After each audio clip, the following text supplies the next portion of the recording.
2, please begin making your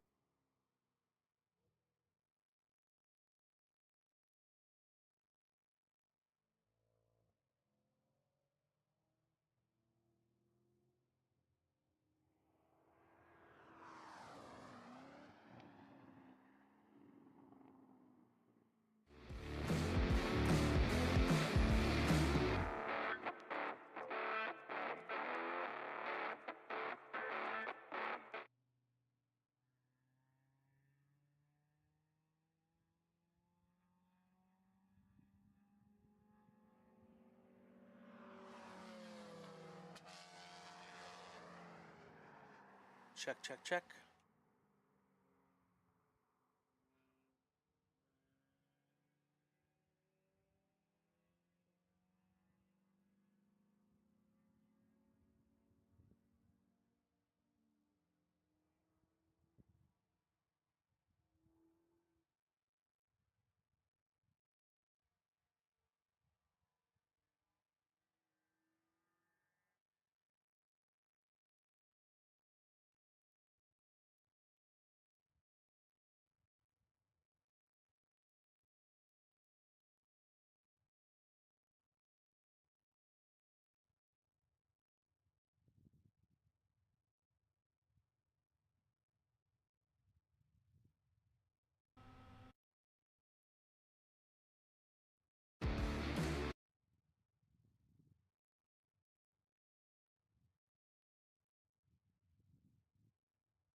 Welcome to the Cow Club SCCA Divisional races here at Buttonwillow Raceway Park. I'm Brian Belansky here with Tristan Parker, and we are getting ready to start our second to last race weekend of the year here at Buttonwillow, Tristan. And it's a good one. GT cars, spec Corvettes, a whole bunch of spec Corvettes here this weekend. Yeah, a lot of racers out there on the track actually this weekend. Big groups across the board. 5 groups, I think, for you today. No, 4 groups for you today, which is relatively exciting. Our first group is going to be the spec Corvettes, so promises to be a bit of an interesting race. Let's go ahead and give you at the top here a full field rundown. It's a long list, so bear with me. Starting at the back of the pack, in 25th overall position, that is number 63, Donnie York. In 24th, number 44, Patrick Howe. In 23rd, number 72, J. Byron Walker. In 22nd, 116, Carl Fung. In 21st, number 91, Andrew Chinisi. In 20th, number 90, Jeff Herbert. In 19, number 77, Luis Martinez. In 18th, number 46, John Simon.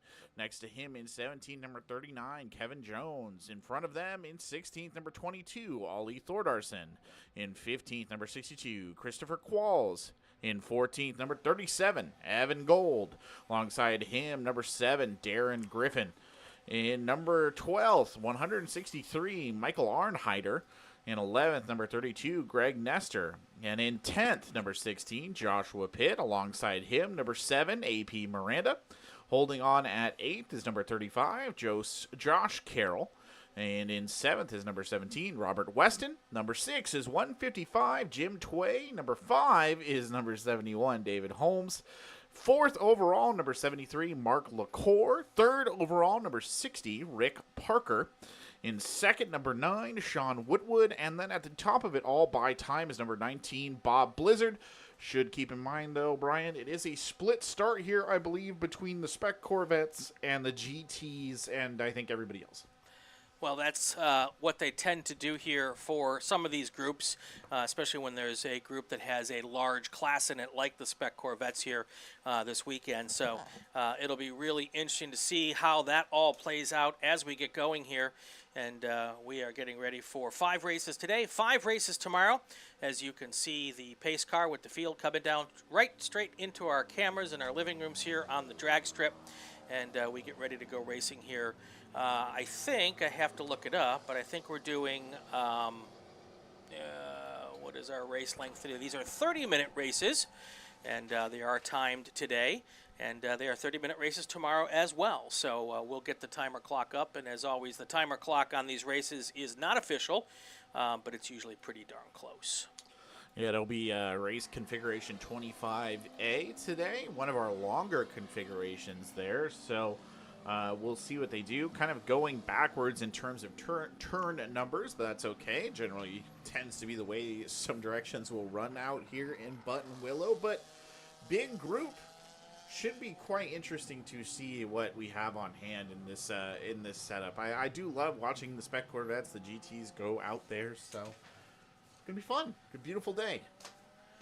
There we go. We're going to get our cars coming now towards us in just a few seconds here, and we'll get this race underway, waiting for the green flag to come out here. We'll see if the starter likes it, and he does.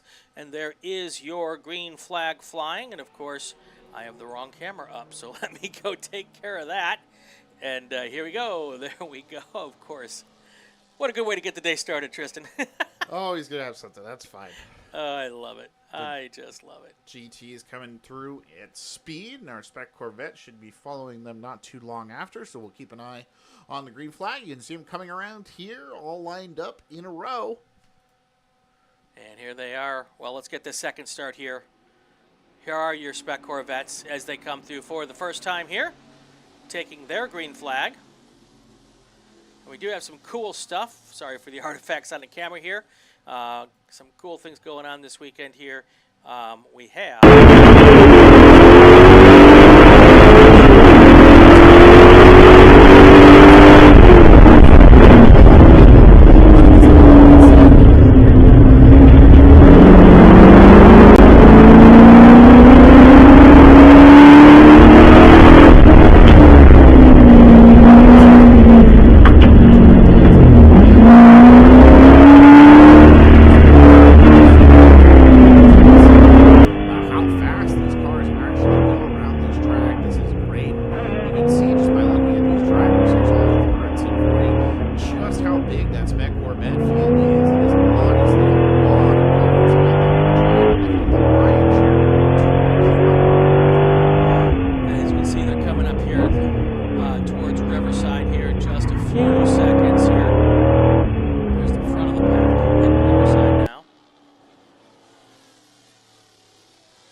real pleasure to have those views, actually, with those Sentinel car cams. So we appreciate them volunteering to let us take a look at them for this. As our first group of GT1s and SPs come sailing across the board. For reference, there are 2 GT2s, 1 GT1, 1 T3, and 1 SP here in this group, so that'll give you an idea of how varied the front end of this race is. Everybody else in this group of 26 are spec Corvettes, and I believe most everyone is starting here in this lineup as well. So your overall race leader is technically Bob Blizzard, but really just leading the group at the front as the spec Corvettes come across. It's Mark LaCour who has the lead right there. Number 73, Robert Weston following up, and David Holmes not far behind, but the grouping relatively tight here for the spec Corvettes. Slowly starting to widen out after lap number 1, but it is a genuine pleasure, Brian, to see this many cars out on the track. Yeah, sometimes we have some thin fields, but this is officially the first race to head towards next year's national championship. So points for this count for the divisional points here in the Southern Pacific region division, and so points earned this weekend are potentially going to be working for these drivers to get them ahead here to go into the runoffs next year. Well, it's a lovely day for racing out there. If you're curious, about 78 right now out here in Buttonwillow. Relatively clear. We should be seeing it heat up just a little bit as the day progresses. I think we're going to peak at about 84, but other than that, should be a very nice day for it. A little bit of a haze there in the distance, but nothing that is going to impact our racers over much. And then, of course, after a long, kind of dry-ish summer here, I don't think they got a lot of the torrential downpour that we had up down in Los Angeles up here in the valley, but I'm not entirely sure. But it is dry as a bone out there on the course. So if cars do go off, they will kick up an almighty cloud, Brian, so we'll have a good idea. We saw a couple in practice and in qualifying already. Always a good indicator when something has perhaps gone ajar, and sure enough, they're on the screen right now is the aforementioned dust on command. Ask and you shall receive. Yeah, lots of doesn't take much to kick up the dust here at Buttonwillow, especially when we are somewhat dry like we are this weekend. Such a contrast when we had all that rain at the start of the year and we were just flush with greenery and ponds, lakes out there on the track. How much a couple of months will change you. Robert Weston zoomed in here on the main cam. That is number 17, and he's the second place overall in the spec Corvette. So right in front of him in that yellow car, that's Mark LaCour, the number 73. He's the leader of the spec Corvette group, so that gives you an idea of how close that race is, at least from a visual perspective. They're relatively close on time as well. When they came across the line, Robert Weston is only 0.4 of a second behind him, so really nipping at the heels right there. Yeah, and you can see right there trying to work his way around as they come up towards Cotton Corners here. And that is the right-hander here into Cotton Corners. Then there's a little left-hander, and then they go up over Grapevine and then down the hill towards the backstretch. The backstretch, one of the faster portions of this racetrack. It is relatively flat other than that little bump there. And then they push down all the way to Riverside. Looks like the 17 car's got pretty much just a perfect match for the car in front of it, not making up much space as they hit the brakes here going into Riverside and then straight up the hill towards Phil Hill. You know, it's such a pleasure to have access to these cams. So much good information right there. Hitting almost 120 miles per hour coming down the backside, the straightaway here on the track. But I think one of the most interesting things for me is how bumpy it looks in those.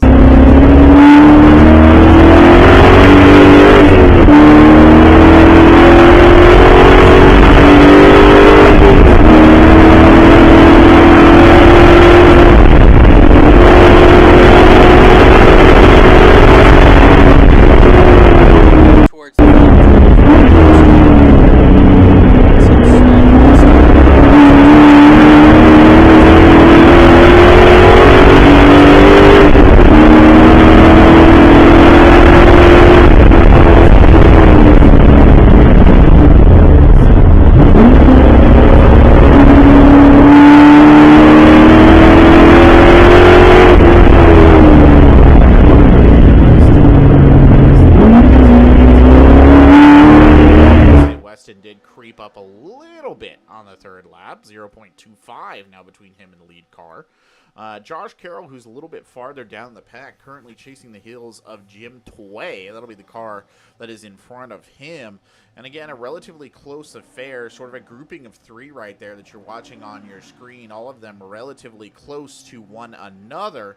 And they're all heating up, too. David Holmes, AP Miranda, Jim Tway, Josh Carroll, all of them setting their fastest lap record so far in the race on that last lap, number 3. Here's the Chris Miranda car. This car does not have the lap times coming on it, but it is doing its best to hunt down that car in front of him there. These cameras are pretty cool. They've got rear-end cameras as well as front-end cameras there. So up in the top left corner, you can see the view out the rear window there. You're actually seeing a whole lot of roll cage, actually.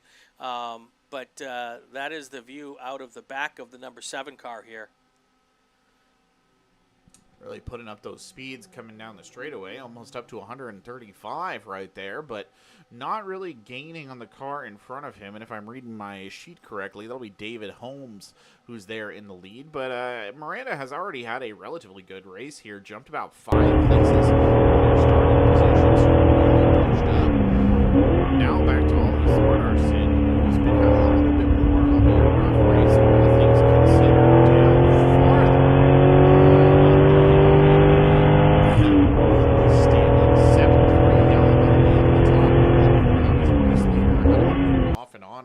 So I don't know if that's resulted in a fundamental change at the front of the pack, and it very well might have done. We'll get a confirmation of that in just a little bit, but the battle for first place in here in the Spec Corvettes, at least, is maintaining a relatively steady clip, all things considered. And that probably on your screen right there is the aftermath of the off and on, if I had to guess. We need to not forget that we have some other cars in this group besides the Spec Corvettes. You've got Bob Blizzard, your race leader here in overall, as well as in SP. And then you've got Sean Whitwood in the GT2 car. He is in second place, following Michael Arntheider in the GT1 car. He is in third. Rick Parker's in the GT2 car, and then you've got Joshua Pitt in the SP car before a whole host of Spec Corvettes. A horde. Veritable horde of Spec Corvettes there creeping up. But yeah, credit to Bob Blizzard, by the way. Set the fastest lap overall in the race, a 155.621 on lap number 2, which genuinely for this class of cars, even for an SP, that is pretty dang fast. So not bad at all. He's not anywhere close to that on the subsequent laps, so he must have really been going hell for leather on that one. All things considered, you love to see a little bit of speed out there on the track. It does look like Ollie Thordarson might be having some issues right there. He's dropped a little bit down to the bottom. He might even be behind the wall. We'll keep a ear out there for what's going on. Don't have visual on it as we get a good visual of the S's, which we can see here. Cars coming through easy as you please.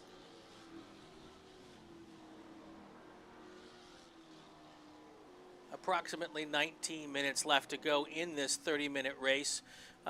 Just want to remind folks that the clock that we're using here is the live stream time, not the official time, but we get them pretty close to synced up, so you can kind of count on it, but it's not official, so don't take me to the protest tent. Right.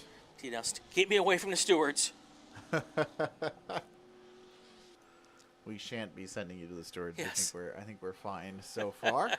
You never know, though. You never know. I already had to put out one APB today. Okay. So there you go.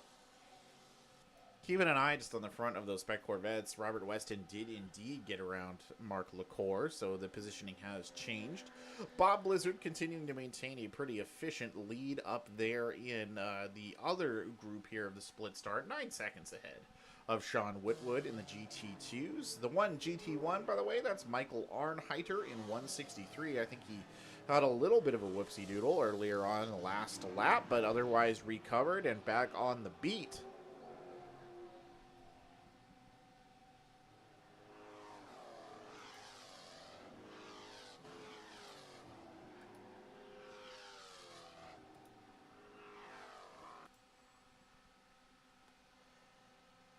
No changes in the running order in the top 5. You still have Blizzard, Whitwood, Parker, Arnheider, and Pitt. Those are your top 4 cars.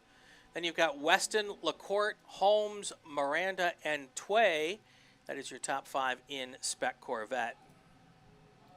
Yeah, Miranda has slid past Tway right there, I believe, in that overall setup. So looking good right there. Some more shifting towards the front. Robert Weston and Mark LaCour both coming across the line. Not much in between the two of them whatsoever, but Miranda creeping up on David Holmes right there. Only about 0.39 of a second off, so very close as they come across the line.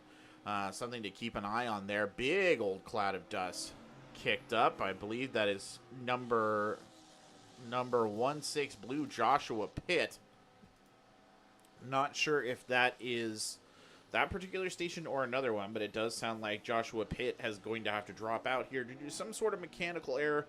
So it's unfortunate to see one of the other SPs go, but no choice there, unfortunately, for him.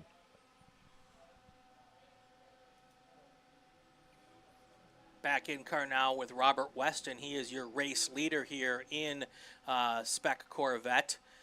He's making the turn here just before they go up to Phil Hill. That is the backside of the race course here. So this is the second half of the 3.1 mile lap here at Buttonwillow.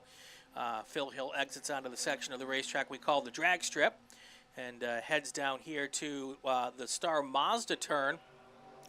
We are using, I believe, the longest possible configuration that here. Is correct. It's probably slightly longer if you actually put the dog leg in, but it's the longest configuration without the dog leg here. Here they come up here towards, I've lost where we're at. Looking great, honestly.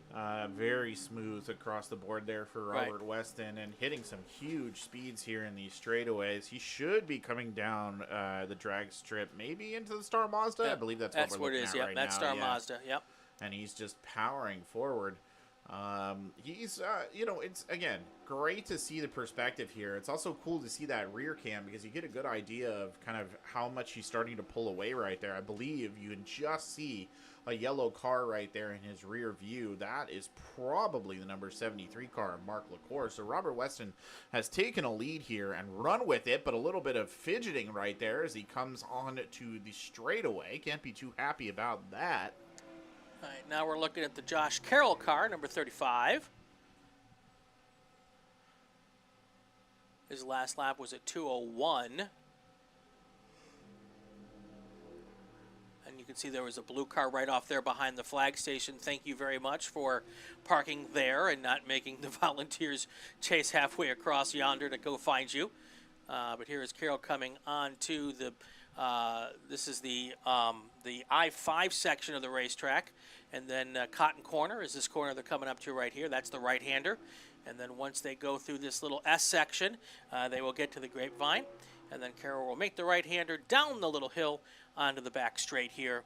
And we call that the dog leg. I guess the bus stop is the part we're off to the right here that we're not using. That would add a slight little bit.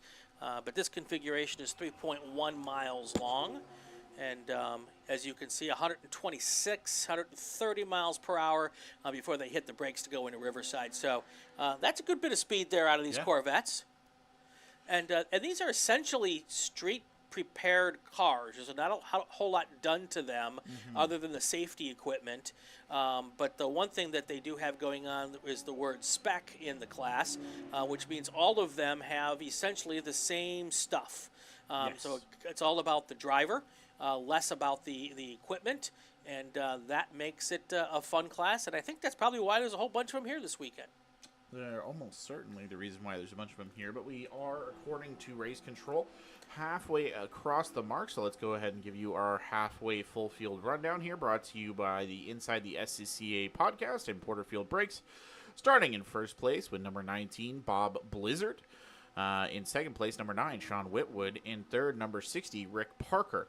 Followed by number 163, Michael Arnheider. In your Spec Corvette split start group, number 17, Robert Weston. In second, number 73, Mark LaCour. In third, number 71, David Holmes. Followed by Jim Tway, AP Miranda, Josh Carroll, Greg Nestor, Evan Gold, Darren Griffin, John Simon, Donnie York, Kevin Jones, Patrick Howe, Jeff Herbert, Luis Martinez, Andrew Chinizzi, Carl Fung, Byron Walker, and Christopher Qualls, and then Tim Moser, Joshua Pitt, and Ollie Thordarson all marked here with being out of the race at the moment.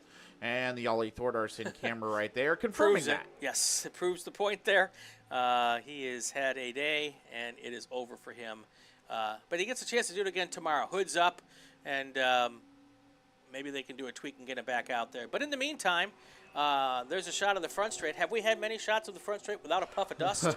No, it's that turn coming out, right? That's that sunset turn Right. is actually a very tight left-hander. And a lot of these guys, you've seen it a couple of times actually on the car cameras, they take that pretty wide because they build up a lot of speed because you do come into it on a straight, build up a lot of speed on the left hand, and you tend to just dovetail a little bit off the edge. Yeah, and there's no consequences for going off there. So they've got. It's not that bad. Yeah, yeah. You know, obviously it'll screw up your lap time, and it'll let the car in front of you. But there's nothing to hit. You can go sliding long ways without hitting anything. So they test it and they find their limits, and sometimes they go just slightly past those limits. It is definitely one where you can kind of push it. Yeah. Of all the turns on the track, it is infinitely considered to be one of the most pushable, I would say. Yes. Number 17, Robert Weston across the line right there. Mark LaCour chasing him about a second back. David Holmes is now in third place in the Spec Corvettes. Jim Tway has managed to find his way around Miranda and is now got about a 15-second lead. So Miranda must have had a stumble out there somewhere that we missed in the midst of our conversation. Meanwhile, Bob Blizzard and Sean Whitwin continue to lead happy and merry in the top of their respective group. No big changes there among them. Michael Arnheider, the sole GT1, having a good race, just hit his fastest lap time at 157.861. So the GT1s, the GT1 I should say, putting in some good representation right there. Yeah, we're coming up on 10 minutes to go in this race, so the last third of the race.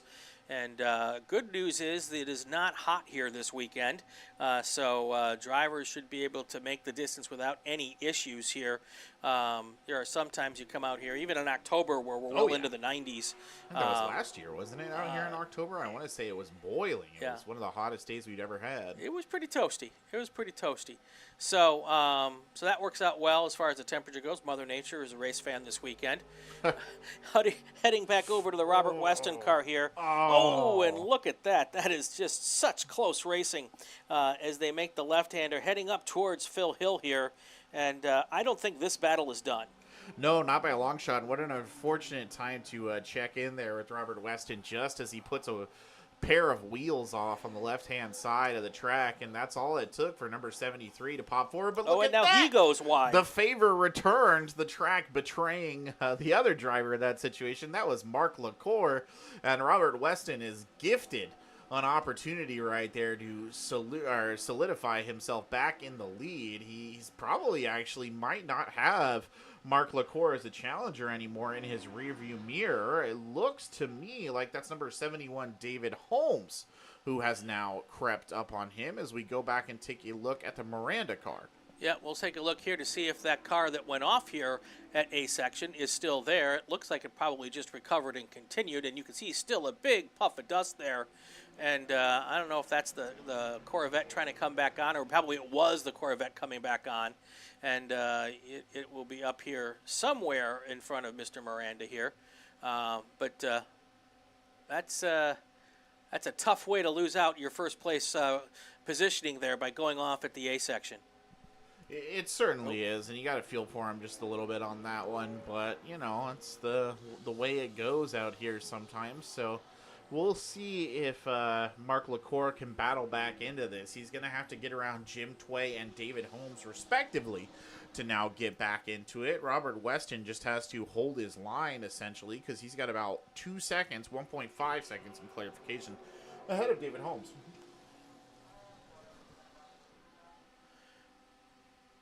Bob Blizzard up front in SP, your overall leader. Sean Whitwood in second. Michael Arnheiter in third, followed by Rick Parker. And then Now only 4 cars up in front of the spec Corvettes.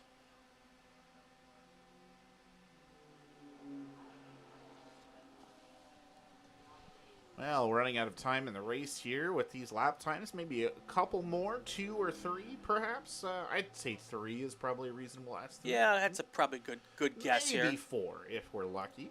If the drivers are lucky, certainly Mark LaCour is hoping for 4. Give him a little bit more time to recover there from his mistake, but things are shifting up here as the cars come across, and it looks like Robert Weston and David Holmes, they are getting a little bit farther apart. Jim Tway still in it. Mark LaCour trying to nip at the heels of Jim Tway, but that off and on has really hurt the number 73 car.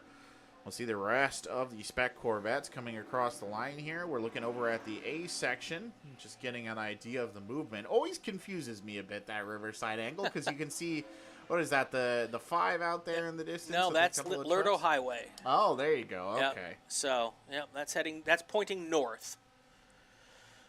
It's funny because it's so empty out here that, of course, every time you look at a camera, there's always a truck. But I did see actually some tractors at work, too. There's a car off there. No. Driver's right coming down from Phil Hill. It looks still like moving. It's still moving, exactly. So we might be able to get an idea who that is. Oh, I do not like the look of that. I wonder if that might be one of our in-car cameras. That's the only reason I'm changing. No, not that. No, not that one. Okay, well, let's go back to that. And it just came through the screen. All right, well, whatever car it is, it's back in motion. Well, that's what matters at the end of the day, is that they get back up and keep going, right? As long as you're in the race, you're in the race. Bob Blizzard's still your overall leader here and the leader of the SPs. Sean Whitwood in the GT2s, Rick Parker there as well. That was Michael Artheider, your fourth overall car, number 13. You can see he's dropped way down in the running order, so that was a GT1 car, which makes real good sense there. Yeah, one of the things I will say is with this density of cars out on the track, Brian, it makes our job a little bit more difficult to keep track of who's who, because it certainly does. We only got it by visual up here, and we missed two quarters of the track. So, exactly. We do our best here at the moment. Robert Weston on your camera right now, the overall leader for the spec Corvettes, powering ahead into that final turn. Now Josh Carroll here, creeping up on number 32 by the looks of it. Yeah, that is the 32 car. That silver Corvette right there, right in front of Carroll.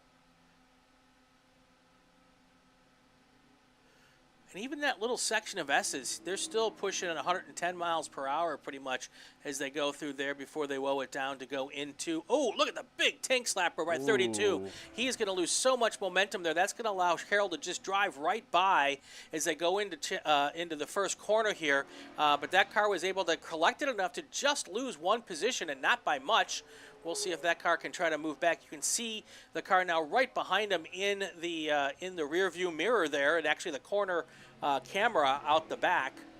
This particular camera has a better rear view. Yeah. Actually, this one's useful. Yeah, that's Greg Nestor in the number 32 car there, trying to catch up. But a couple of other things have happened really quick, just to give you a little status update of deeper down the pack. Jim Tway, the number 155 car, we've talked about him a couple of times because he was up towards the top. He's unfortunately been forced to go in for a pit stop. And it sounds like Christopher Qualls may be dropping out as well, the number 62, and then possibly Donnie York as well. So a couple of cars here in the group taking a pit or wrapping it up early, whatever the choice is. But we're back on Josh Carroll now, that number 35. He is chasing Miranda, but I don't think he's quite close enough to really make that. So really what he's doing is fighting to hold off Greg Nestor there behind him. Yeah, trying real hard to get up next to Josh Carroll there. And at some point in time, he had to just say discretion is the better part of valor and back out of that. Now we wait for the camera to refresh here. Still not a whole lot of space made up here as they come down and go past a slower car here.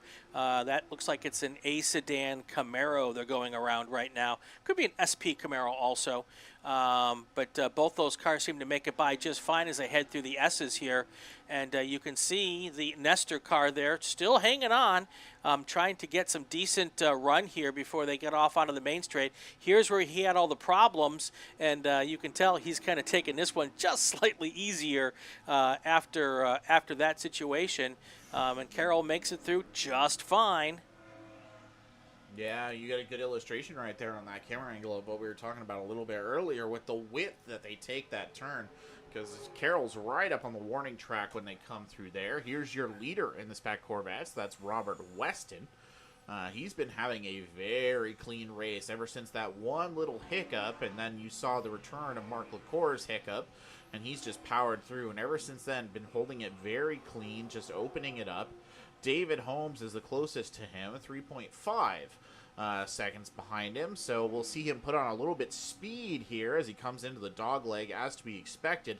Hitting about 130, 135 in this part of the track, up until he has to take that Riverside turn, which is a big, wide sort of right-hander. So you usually see them try and take it with a little bit of speed, Brian, but not quite as fast as you would want to take that dog leg. Right. And the starter has the white flag in hand, so when the race leader comes out this time, he will get that white flag, and then there will be 3.1 miles left to go in this race. As you can see, we got about a minute and a half left on the clock, and they're all circulating at about 2 minutes to go. So they give the white flag with the anticipation to be able to throw that checkered right after the 0-0 expires. And that is the plan here as we wait for that leader, which would be Bob Blizzard in this situation, to come by and catch the white flag here for the last lap here in our first race of the day at Buttonwillow. I want to take a second while we're waiting for that white flag to thank the good people at Porterfield Brakes. They are the presenting sponsor of our Cow Club races here out at Buttonwillow. They've got a whole bunch of stuff you can get for your race car and some stuff for your street car as well. Go to porterfield-brakes.com, porterfield-brakes.com. And a big thank you as well to the Spec Corvette drivers for helping us get the camera views of their cars. That was very nice of them to come up here and offer that, so we appreciate it. White flag is out right there. Bob Blizzard passing by the starter stand, so we are on the official last lap. That's right. Here comes your race leaders. You'll see them in just a second. We'll point them out as they come through here. Should be this group of two cars here should be your race leader. There they are. Not this one, but the next two. I believe that is Bob Blizzard there. And I'm not quite sure which car is behind him, but there they go.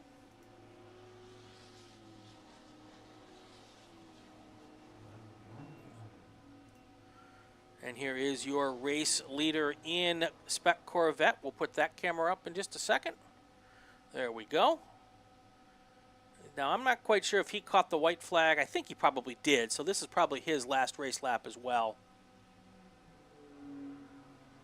Yeah, I believe this is the last race lap here for Robert Weston. Actually, looking at where he's at, maybe he's going to get one more.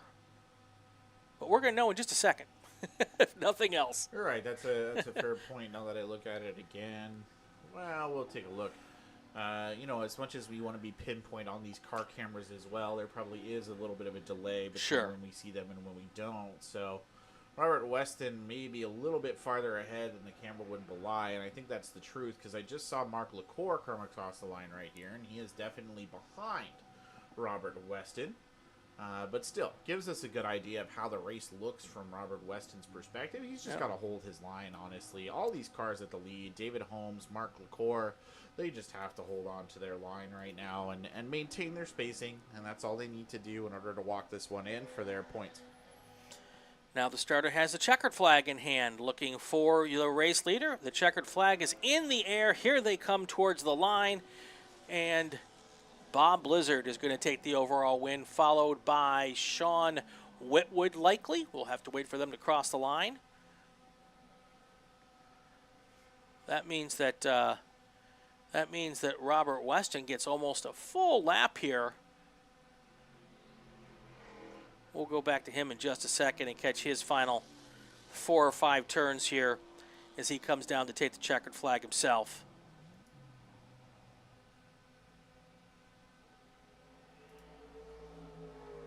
Here he is heading down right through Riverside here for the final time. Nice clean race for Weston. Had a little hiccup, but got it back together. And once I can't even remember now. The yellow Corvette went off at Yes. at Star Mazda. He's had a pretty easy drive of it here the last half of this race. Yeah, once you get around Mark LaCour, he's basically just been smooth sailing ever since. A couple of laps, I think maybe 5 or 6. He's just been on a good pace, good speed. Nothing really to comment on, and we'll keep an eye here on the finish line to see him come across. And a little out of sync right there, but he does go past us here, so we'll be seeing him cross on his cam in just a minute. And he is well in the lead of the Spec Corvettes because number 71, David Holmes, comes rolling in behind him. Yep, one more corner here on the in-car camera, and he will slide right down there. Slide's probably not the right word to use. Motor towards the start-finish line, checkered flag in the air, and Robert Weston is your race winner. Let's do a full field rundown here as we get ready to take a break before we go into our next race. Well, starting with your overall race winner and the leader of the Spec and GT2 group, that is number 19, Bob Blizzard. In second place overall, number 9, Sean Whitwood, followed by number 60, Rick Parker.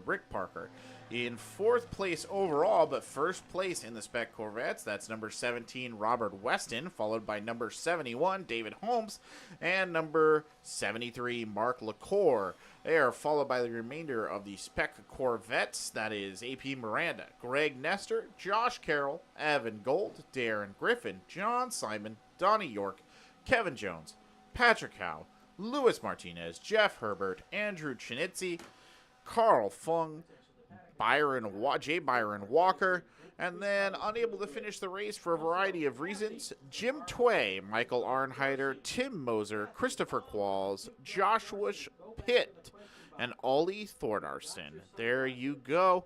There's your overall race rundown.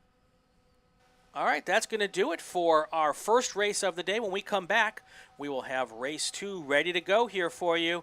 That is next here. You are watching the Cal Club Divisional races here at Buttonwillow Raceway Park, brought to you by Porterfield Racing Brakes. Up next, Formula Atlantic, Formula Continental, FE2, P1, P2, and F3 and F4 cars. That should be a great race. Stay with us. We'll be right back.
Welcome back to the Cal Club SCCA Divisional races here at Buttonwillow Raceway Park. Race number 2 of the day coming up right now. Formula Atlantics, FE2s, some F3 and F4s, and some prototype cars. Let's get our starting order, Tristan. Sure thing. So starting overall in 18th, number 33, Dimitri Pistoliaco. In 17th, number 123, Andy Chan. In 16th, number 12, Larry Mason. Alongside him, number 4, Alan Ferguson. In 14th, number 44, Paymon Altov. In 13th, number 66, Kui Kin. In 12th, 00, Alexander Kornfeld. In 11th, number 144, Ben Valentine. In 10th, number 2, Edward Guenther. In 9th, number 83, Cameron Parsons. In 8th, number 1, Emily Duhus. In 7th, number 24, Barrett Wolf. In number 6th, number 17, Preston Lambert. In 5th, number 3, Larry Schnurr. In 4th, number 37, Jay Horak. In 3rd, number 16, Nicole Havadra.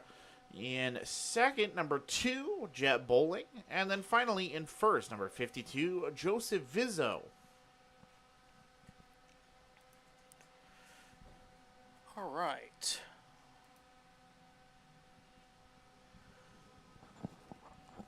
All right, so we do have a split start here. I think, did you mention that? No. Okay. I was paying attention to something else, and I honestly wasn't listening to you. We have a split start here because we have all the F3, F4 cars, which are a separate series that are racing as part of what we're doing here. So I believe it's F3, F4 in the back, and then everyone else up front as they come up through towards Riverside here. And then you're going to see a little bit of a gap back to the second group of cars here. And they will go at it and do their thing. I think there's your second group now. So it's not really an official split start. It's more of what they call a gap start. But we'll get these cars underway here for another 30 minutes of racing here. Yes, it is a 30-minute race. This is largely going to be made up of F3s, F4s. There's a smattering of S2s and P2s out there, and a couple of FXs, and I think even a P1. That'll be a 2006 Elon DP2. That's Joseph Vizzo, who is in pole position overall. A lot of Ligiers out there right now. A lot of Ligiers. That's the pro cars. The majority of our field. Yep. And then here comes the front of our pack here through the S's.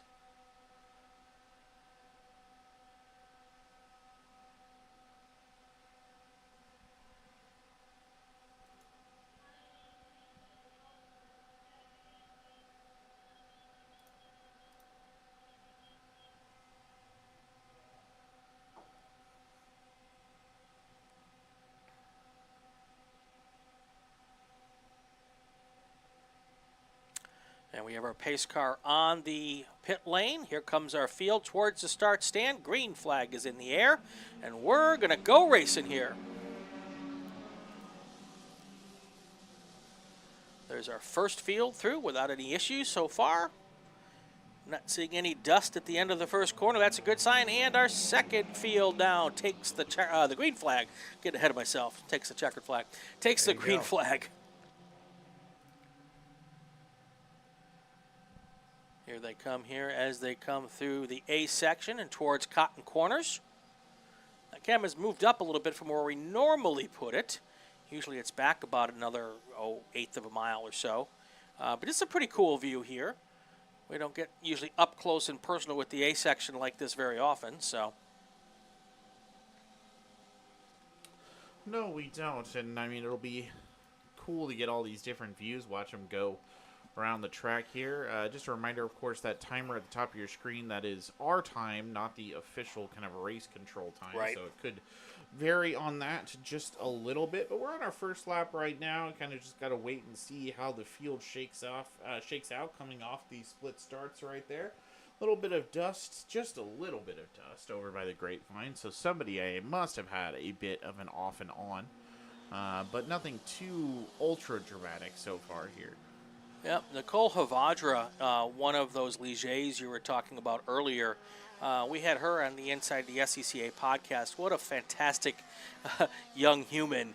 And, big car with big smoke. I don't think it went off completely, but definitely put a wheel off there.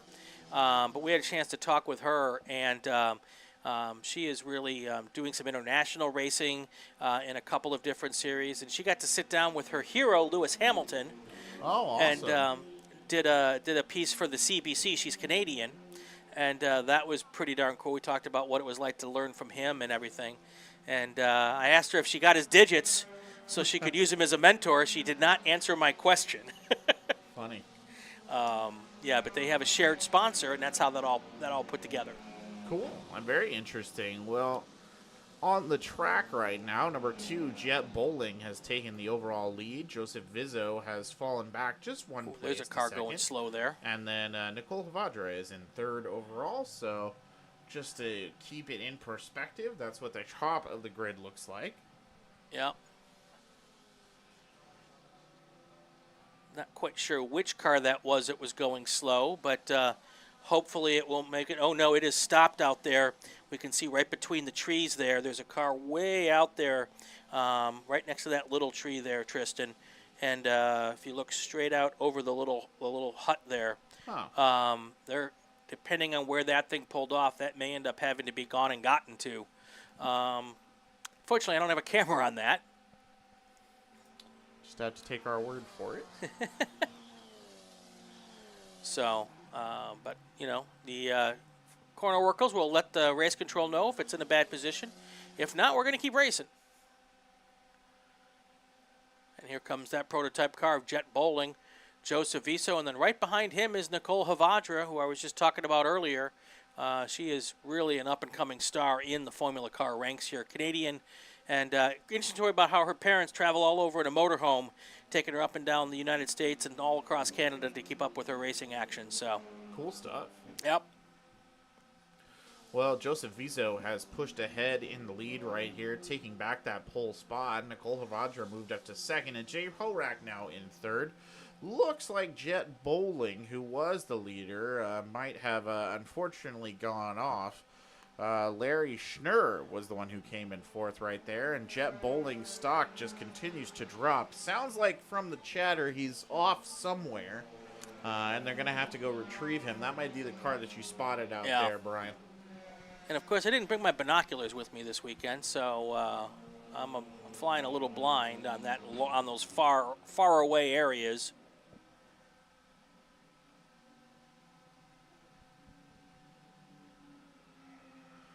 You'll see Mr. Viso coming into our frame here in just a second. This is the exit of Riverside heading up towards Phil Hill. There he is. There's Viso.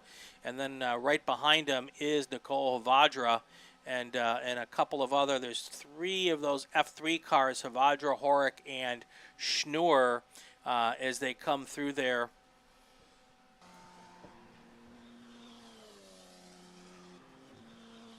Gaps at the top are pretty wide here, just looking at it. I mean, Nicole Havadra is probably the closest there, catching up on Joseph Viso, about 1.45 between the two of them. Jay Horak is sitting at about 2 seconds behind Nicole, so some gaps up there at the top. Deeper into the lineup, a little bit closer, there's a little 3-pack here of Larry Mason, Ben Valentine, and Paimon Altad, who are all very close to each other. That's 2 S2s and an FX right there. All nipping at one another's heels. And then deeper in, you've also got Dimitri Pistoliaco, who started at the back of the pack, has actually done very well for himself and moved up almost 9 places overall.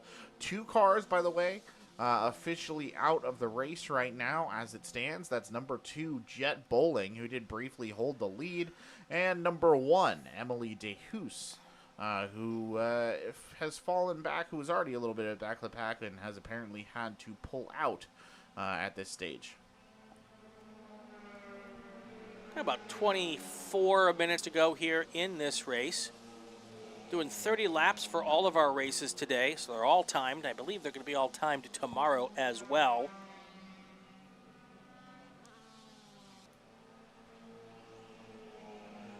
I'm going to spend a little time looking at some of this action further back in the pack from our leaders here. You can see a little 4-car battle developing here, and then a couple of more cars, a few cars back there. One car put a wheel off there at the exit of the A section. Pretty common place to do that. But, the good news is, like we talked about earlier, Tristan, there's a lot of places where you can do that and really not have a whole lot of problems. Yeah, it all depends on the severity of it as well, or severity, I guess I should say, of how much you go off. Right. It's not so bad on certain turns. Obviously, something that you want to try and avoid if you're a driver out there. You don't want to kick up those big clouds of dust and what have you, but surmountable. Well, and it's a bigger deal on these smaller cars than it is on the big sedans. True, These cars are an inch and a half, an inch off the ground, and when you put a wheel off, you could bottom out and cause a whole bunch of other issues. So, not recommended, but they certainly do push the boundaries, push the limits here whenever they can. Trying to see, it does look like to me that Nicole Havadra is falling back in the order here. Does appear to be that way. Not quite sure if she has gone off somewhere or not. Hopefully, we'll get some word from the corner workers if that is the case. But well, down in the Star Mazda turn, I do hear on the flag net that at least one car has slowed down significantly as they come crawling past the Star Mazda turn station. So maybe that's Nicole Havadra. It does seem to be that. It could very well be the case, considering that a big pack of cars coming across the line and Nicole Havadra just keeps dropping down. Yeah. She might have pulled off because we're looking at that turn right now, and I don't see any slow movers. So maybe she ducked in behind a flag station here where I can't see the car. But if that's the case, thankfully got there so we didn't have to stop the racing action. But, yeah, she's now fallen even deeper through the field. Well, here's the confirmation, Brian, not to cut over you right here, but on the flag net, yeah, number 16, Nicole Havadra into the pits with a broken back right suspension. You just caught it right there on the corner of your screen, artifacted back in so you can get a second look at it. But suspension broke out there. So we were talking about how you got to be a little bit careful. These lighter cars, these lighter chassis in general, you don't have to do much and you can suffer a bit of an issue. But hopefully something that the team can repair. Can see Nicole out here tomorrow for this race. Hopefully that's not insurmountable as a repair. Well, and a lot of times you've got all of these cars, basically the same car, the Ligers. There's a truck filled with parts somewhere in the paddock ready to go just in case they're needed. So, if one team doesn't have a part, they knock on another team's door and say, hey, do you have one of these things? Because the goal is they all want to race against somebody. So the more they get out there, the more fun it is for everybody. Joseph Viso, your race leader in P1. That's your overall leader. And then we've got two F3 cars, Jay Horick and Larry Schnurr, followed by Larry Mason and Preston Lambert. I want to take a second and thank our good partner, Porterfield Brakes, for helping us bring these races to you. Check out their website, porterfield-brakes.com, for your brake needs and also a bunch of other stuff. I ran the Solo Nationals this year, and I put some Porterfield brakes on my Honda Fit. Nice. They worked like a charm. Glad to hear it. Worked like a charm. I didn't see you were out there on the track, off the track, on the track, in the booth, everywhere. The brakes were a lot better than the driver. Let's just put it that way. It's all part of all part of the same machine. That's right. Everything works in synchronicity out there. Not when I'm behind the wheel. Oh no. No, we had a really good time, and my issues were not brake related. So had a good time though. 19 and a half minutes just passed to go in this race. Well, things are continuing to pace out here on the track. No real big clashes here for you guys to look at the moment. Everything relatively close. Pyman Altad, Ben Valentine, and Larry Mason are all relatively close to one another, and that's probably the closest competition we have. Just a reminder, of course, if you're interested in racing, getting involved in the races, taking part in one of our wonderful track events where you can take your car out on the racetrack and give it a drive, you can find all sorts of information about that at the Cal Club website. It's very simple. It's calclub.com. That's where everything exists. We can get you wheel-to-wheel racing. We can get you out on the track as a race official. We got all sorts of roles for you. So lots of stuff. If you're interested, it's there.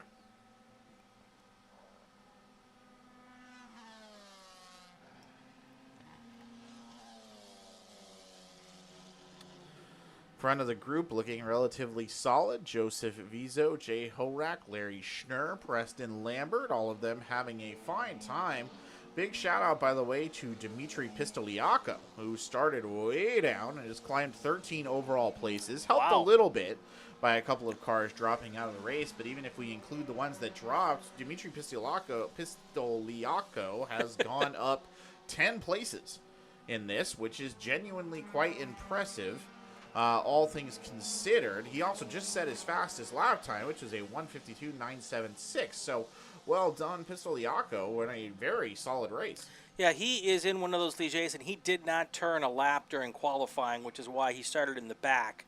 And if I remember from last year, he's usually one of the faster drivers. So not surprising to see him work his way up through the field as he tries to make something out of nothing here on today's. The good news is he'll be able to qualify again tomorrow, and he'll probably start a whole lot higher up the grid than he did today.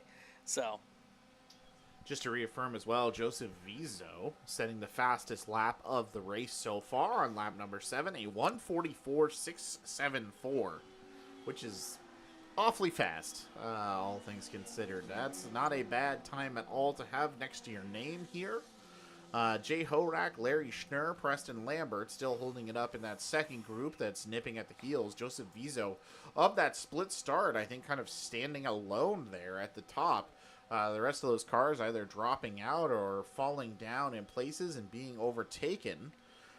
Checking to see if there's any big battles going on, and there is just one. Pyman Altad and Larry Mason, when they cross the line, that's an S2 and an FX car. When they cross the line just now, 0.058 of a gap between the two of them. So really, truly keeping it tight right there.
All right, we're at our halfway point here with Joseph Vizo, our race leader at the moment.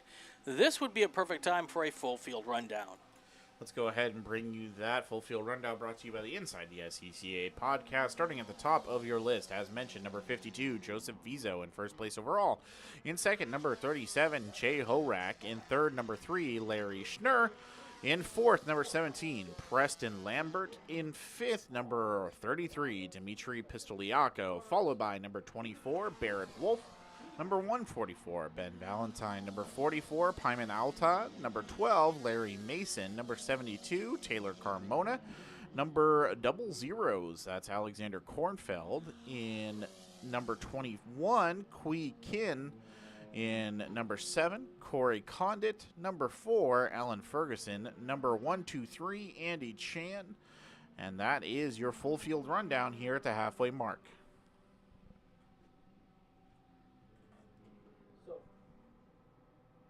14 minutes to go here as we work our way through our races today. If you watched the race before and you saw how much fun we had with the in-car cameras, And if you're one of our racers here this weekend or going back to watch this at the after it's over, if you want to be part of that in-car camera action, get a hold of me and I will connect you with the folks who can make that happen. You can find out you can talk to me at raceannouncerbrian@gmail.com, and you can leave some comments even in the chat here, and I would be happy to get you in touch with the right folks to make that happen.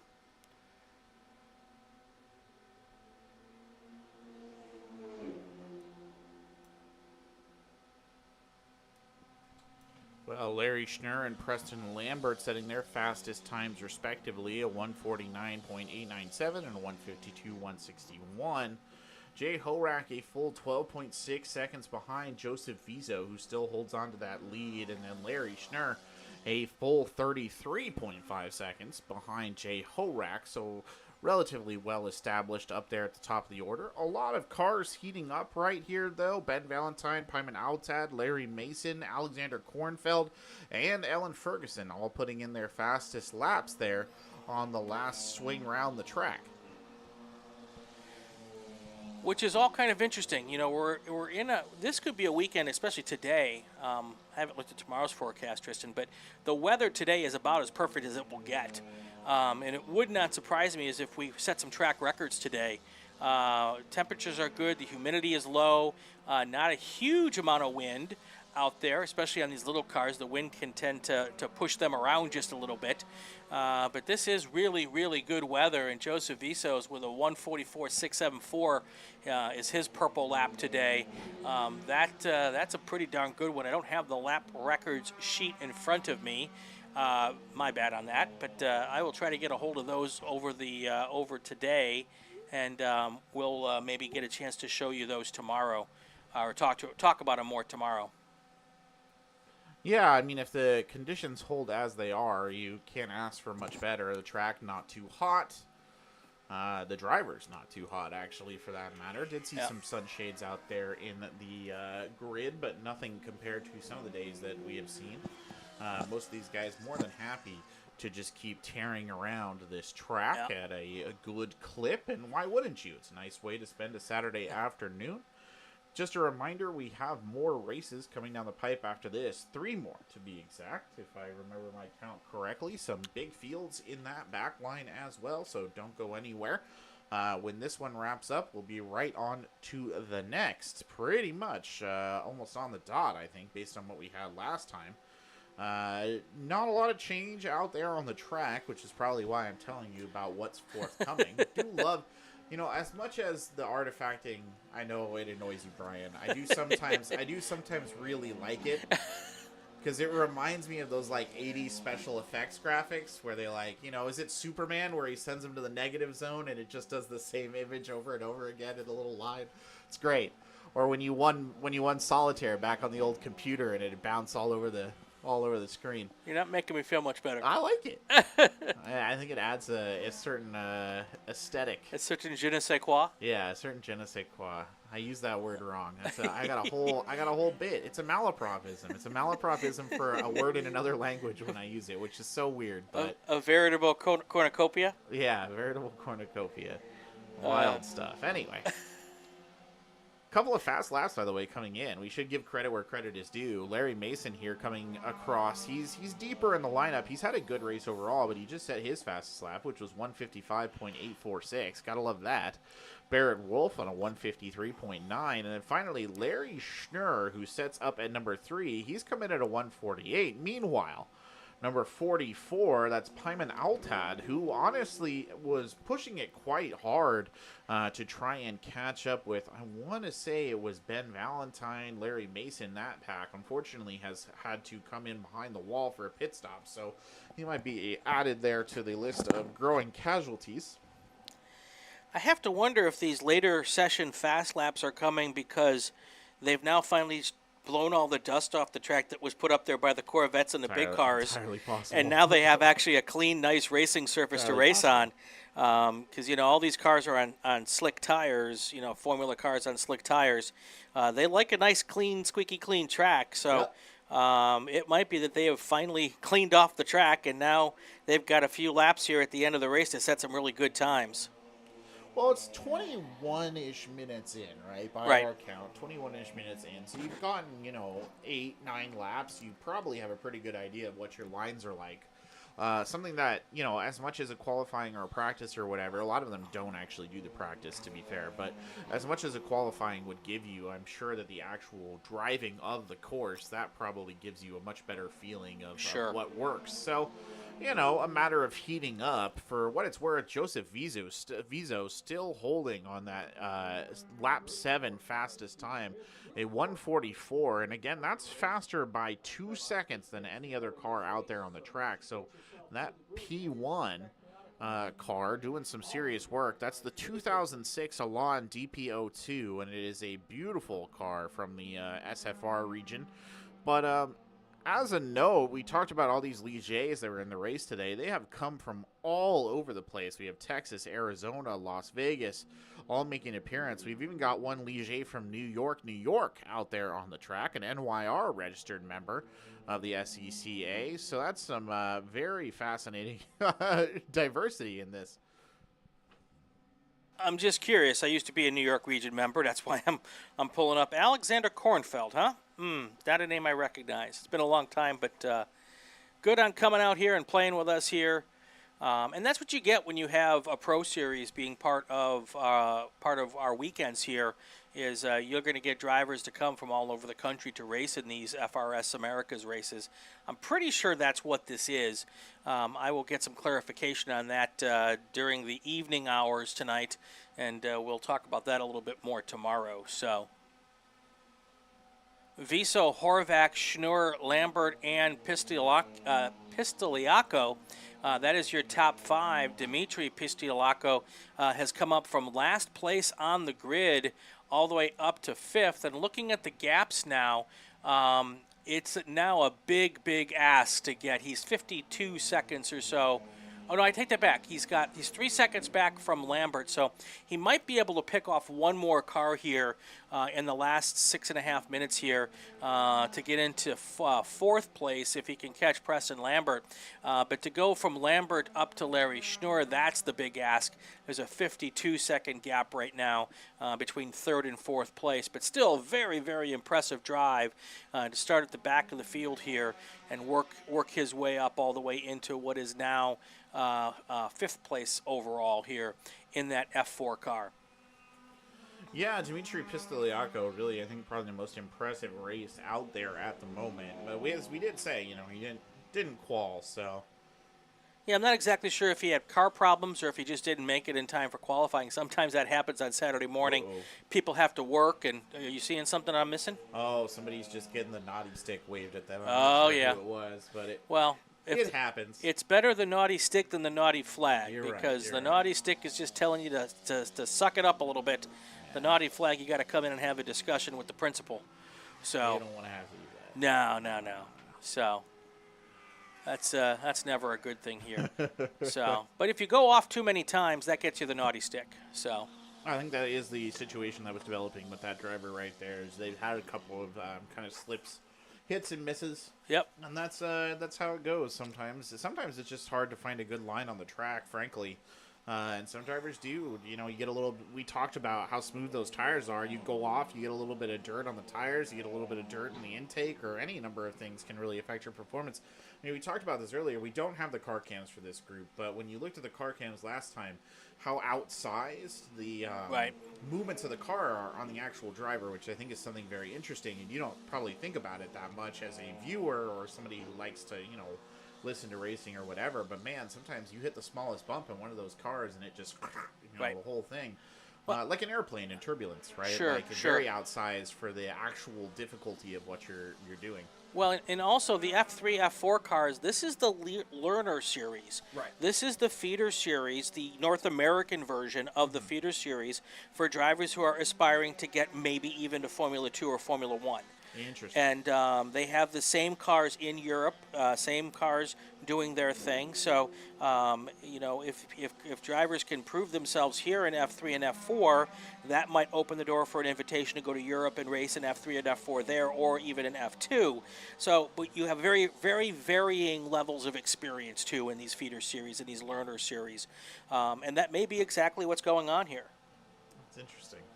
I see you chuckling about something. I just looked up Lee J because I was interested, and the top of their Wikipedia article is their motorhomes? Easy 10 self-driving minibus. Love which it. Made me chuckle because you're making JS4s and these super fast cars, and then you just got basically a brick with wheels. Nice. But it is self-driving, so that's impressive. Gotta love it. Taking a look now in the field, seeing if there's anything that's getting a little bit tight. But honestly, all of our drivers today in this race racing very clean. There's a little bit of an incident there with the 00 of Alexander Kornfeld, just struggling in some of those turns. But in general, everybody maintaining a good spacing, kind of just running their race.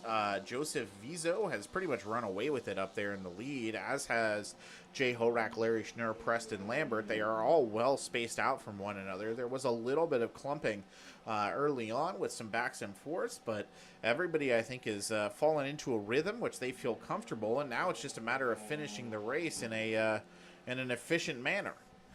When you say clumping, all I can think of is cat litter. Oh, no. We got about 2.5 minutes to go, and timing and scoring just sent the word down the line to our start stand that next time by for the leader, we'll get the white flag, and it'll be 3.1 miles to a big trophy. I heard an oh no. Sorry. Larry, I hear it and I react, Sounds like number 3, Larry Schnurr, is off the track, spun and continued, but... Well, he had a big gap. He did have a big gap, so he's going to fall back, I think, quite a ways. A little bit of smoke coming off of his car, but I don't think it's anything serious. I think he's just trying to get the engine back on after hitting off the edge of the track. But well, he had a minute lead over the 4th place car, so if there's anybody on the racetrack who could afford an off and on, and probably him, not lose a position, it's probably Larry Schnurr.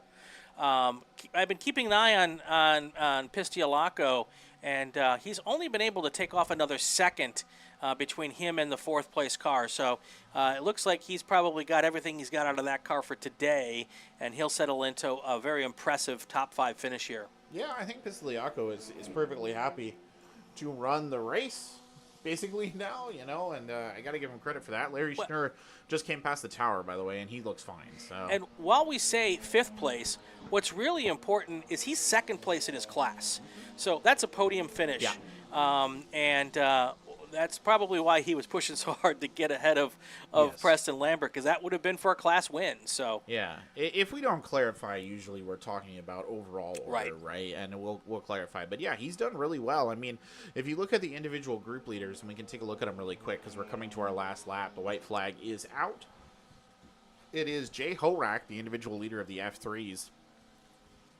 Preston Lambert, the individual leader of the F4, and then Ben Valentine, the individual leader of the S2s. And then I think we have Larry Mason, one of the only FXs out there. Of course, Joseph Vizo in a P1. He's in a class of his own in that leadership spot. So a diverse group, but when you look at the F3s and the F4s, it is Jay Horak and Preston Lambert who are your real control cars right now as they come down to their final lap. And that, barring some unforeseen circumstance, those should be your 2 group leaders there for F3 and F4 respectively. Yeah, that does look to be the case as we see the time run out on the clock, which means we have timed our clock perfectly with race control, or pretty darn close to perfectly. As we get into our final moments here, the starter will hand off the white flag to the assistant starter now, and he will pick up the checkered flag. And very, very shortly, we will see our race leader come through the S's. I believe that is the 2nd car here, maybe the 1st. And the checkered flag will be in the air here in just a moment, looking for your race leader. And here he comes out of the final corner. Checkered flag is in hand. And there he is. That's the P1 car taking the lead. And then followed by the F3 cars of Jay Horak and Preston Lambert. Larry Schnurr is there as well. and then Dimitri Pistiolaco. So that's going to be your top 4 here. We'll take a short breath, and then we'll give you a full field rundown once a few more cars come across the line. Just as a reminder as well, we've taken about a 10-minute break here on the track after this is over, so you will need to stick with us just a little bit. Our next race is supposed to start around 3:15 Pacific, so just a heads up for that.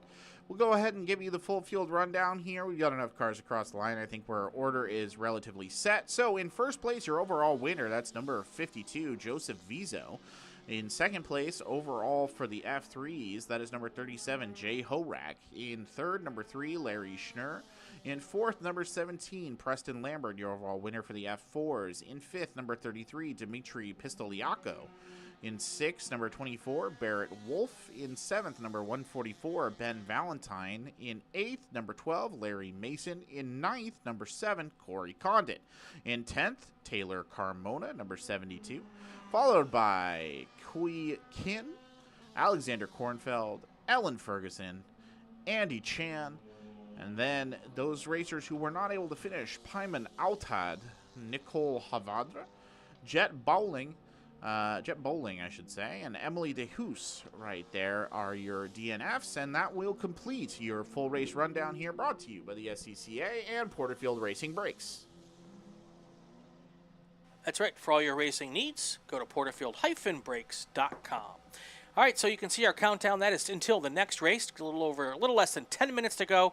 We're going to take a deep breath, grab a little bit of water here, wet our whistle, and we'll be ready to bring you the last 3 races of the day coming up here at about 3:15 Pacific time. Stay with us.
And we are back at Buttonwillow Raceway Park for the Cal Club SCCA Divisional races, brought to us and presented by Porterfield Racing Brakes. Brian Belansky, Tristan Smith. I did it again. Tristan Parker. So one of my best friends is Tristan Smith. Hey, Tristan, if you're watching. He's a racer, too, out in Atlanta region with a brand new Nissan in Touring something. I don't remember what he's in there. Probably Touring 3. Anyway. Cool. But Tristan Parker is here with me. We're going to do a starting rundown here for our Spec Miata and a bunch of other Miata classes. That's up next. Let's get those running orders. All right, for your Spec Miatas, starting at the back in 13th overall, number 74, Gabe Estrada Jr. In 12th, number 93, Jorge Diaz. In 11th, number 17, Alan Lucart III. Next to him, Alan Lucart IV, number 7. In 9th overall, number Alan 75. Lucart the 54th. Yeah, Alan Lucart the 5th. No, number 75, David Mitchell. In 8th, number 38, Chris Yonk. In 7th, number 3, Ren Messenger. In 6th, number 37, Jeremy Rudder. In 5th, number 98, David Varco. In 4th, number 2, Austin Varco. In 3rd, number 10, Rocco Ruzic. In 2nd place overall, number 35, M. Jacobs. And then your pole position, number 1, it's 89, Clement Lee. In a 1994 Mazda Miata from San Diego, California. And there we have it. This is always one of our more exciting race groups of the weekend. Most of these cars are all Spec Miatas. And actually, are they all Spec Miatas They today? are all Spec Miatas today. There is Okay. no variation. And yeah, they usually have the tendency to pop, don't they, Brian? They're a competitive group, all friends. They all know each other. They eat together after the races. You go see them. Yeah, it's banging racing. Yep. They usually That's what the kids say anyway. It is what the kids say. They usually put on a pretty good show for us, so hoping for that as well. A lot of competitive folks in this group. Austin Varco, David Varco, the top 5 in general, those are all very competitive guys. And I mean, that doesn't take out, going back down, people like Gabe Estrada Jr. and what have you. Those are all players. They all want to be in the race. They all want to be race winners. So definitely going to be entertaining to watch this one play out today. Absolutely. And before we get to the green flag here, well, we're going to get to it pretty quickly here, but I'll talk about it later in the race. Too much excitement going on. I can't handle myself. Fair enough. So anyway, these are the best Spec Miata racers on the West Coast getting ready to go racing here today. Another 30 minutes.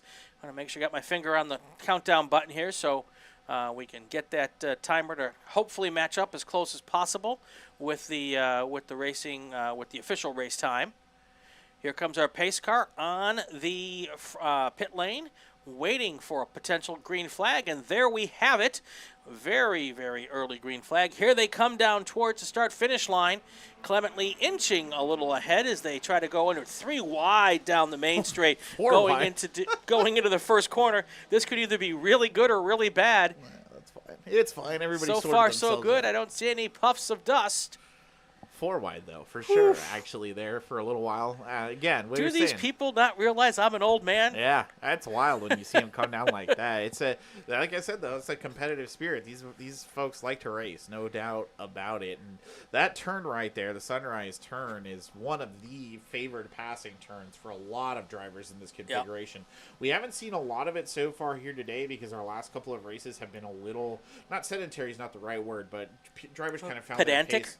No, that's rough. But they found their place, right? They found their place. They in got the their order, groove, and they kind of held on to it. Most of our changes were coming because people were dropping out or tiny little mistakes. This is a group, though, where you could actually see drivers making a genuine effort to pass one another and use the turns to their advantage and stuff like that. And actually, looking at it right now, as they come down through the Riverside, we're only on lap number 1, but I want to say that's Rocco Ruzic and David Varco, maybe, and they are kind of nipping at one another's heels, trying to make something of it. There you go. You'll see it on your screen. Look at how tight those two are, and actually an attempted pass right there on the outside of the track got cut off pretty quick. You saw it coming through the Riverside, but they're back at it again, and some dust already being kicked up right here. But again, do keep in mind, we mentioned it earlier in one of our other races, it is very dusty on the track today, so even those little, slight wheel off on the warning track is gonna send up an outsized cloud of dust. Well, and this is a class, it's a drafting class. So they'll get together in packs of 2, sometimes 3, sometimes 4. The cars are faster in packs of 3 or 4 than they are by themselves. So the people in 3rd, 4th, 5th place need to make sure that the guys out front don't pull away too much, because if they do and break the draft, that can be problematic. But now you see a bit of a gap between 1st and 2nd, which is not good for the front 2 cars, because that means they're not utilizing the draft as well. And that train of 5 cars, 6 cars there, they're going to catch that 2nd place car pretty quick and run them right down, it looks like. Well, order pretty much maintained from what it was at the start. The only significant drop of note is Rocco Ruzic, who started up in 3rd place overall, has dropped 3 places. He's now down behind Jeremy Rudder, holding on to 6th. So that's not a great start for Ruzic there. He's a competitive racer, though. He definitely has the capability to battle back into this. Austin Varco and David Varco have happily slid up their 1 place on the grid and holding now just behind Evan Jacobs. A tight pack, though. Big off there. Ooh, that's unfortunate. Didn't quite get what driver it was, but yeah, the cloud gives it away. And it's a tight pack in between, let's say, from 3rd down to about 9th. They are not more than a 0.7 of a distance between them, so not a lot in it. Yeah, I think the driver off at the exit of the A section there was Gabe Estrada Jr. I think that was our second to last place car. So, but it was able to pull it together and get back on the racetrack, and hopefully hasn't lost too much gap. Now you can see those front 2 cars starting to pull away just a little bit. Austin Varco trying to bridge the gap to make it a 3-car race for the lead here. He's going to have to get some work done to make that happen, though.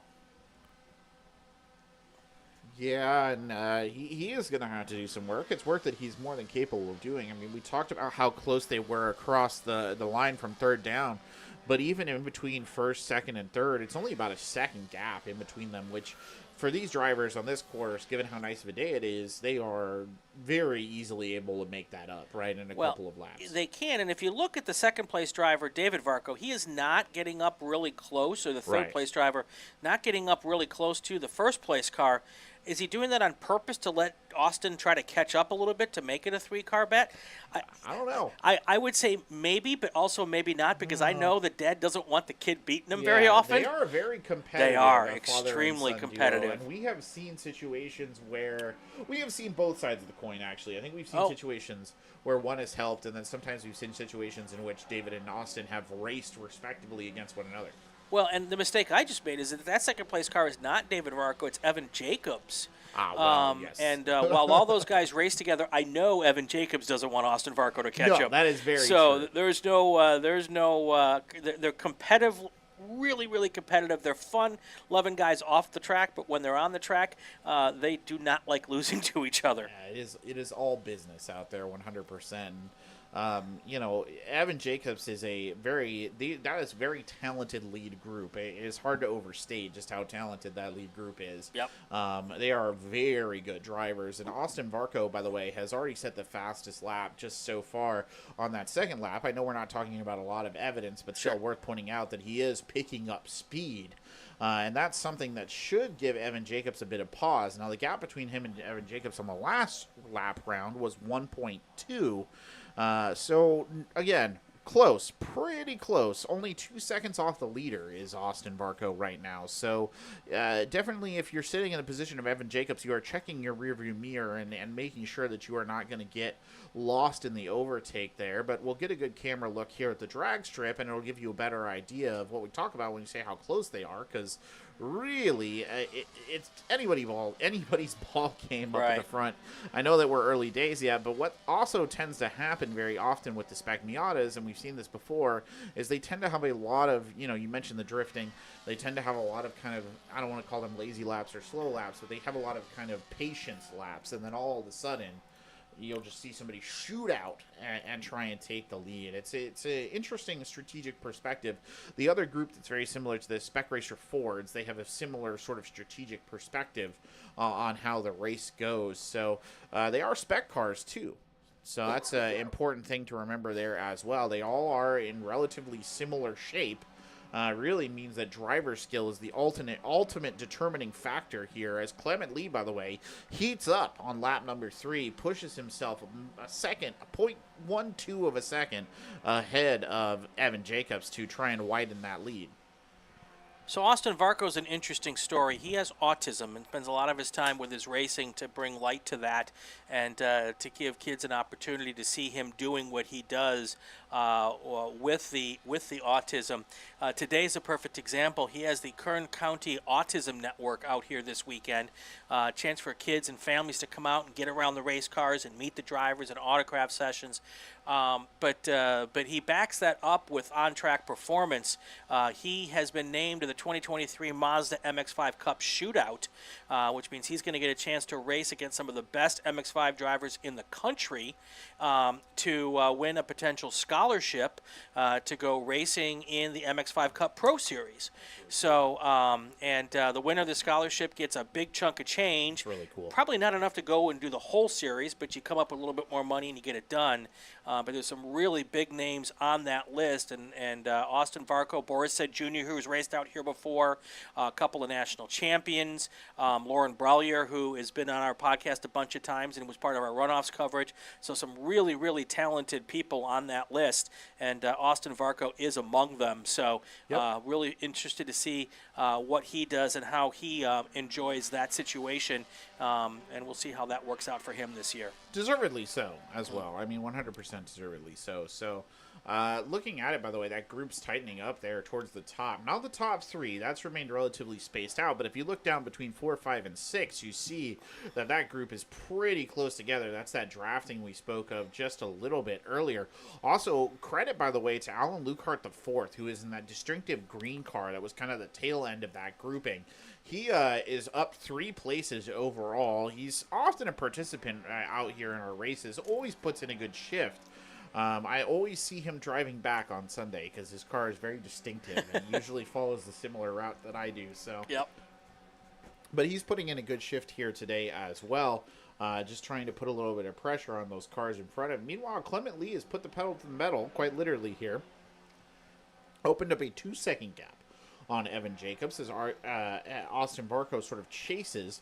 He's closing his distance on Evan Jacobs. So possible shifts coming here. We're about, 10 minutes into it? Right. Possible shifts coming here, I think, in the near future. If moves are going to start to be made, they're probably going to be made somewhere in the next 5 to 10, I would imagine, before people try and lock in for those final couple of laps.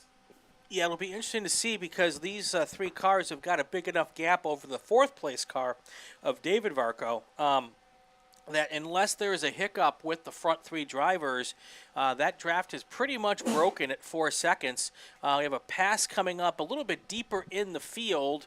I'm not exactly sure who that is, but we will check with that. That is going to be, I think, Jeremy Rudder trying to get around Rocco Ruzic, just based off the positioning of Alan Lukehart IV.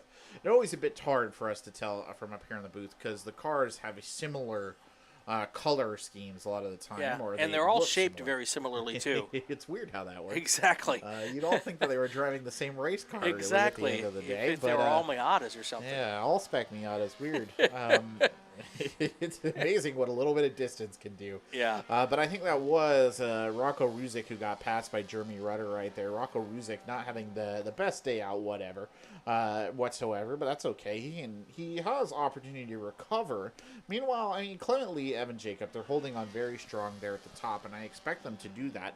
The impetus, I think, on this one is on Austin Varco to really push it. To try and catch up with Evan Jacobs. Even if he could get around Evan Jacobs, I think that would be a significant achievement.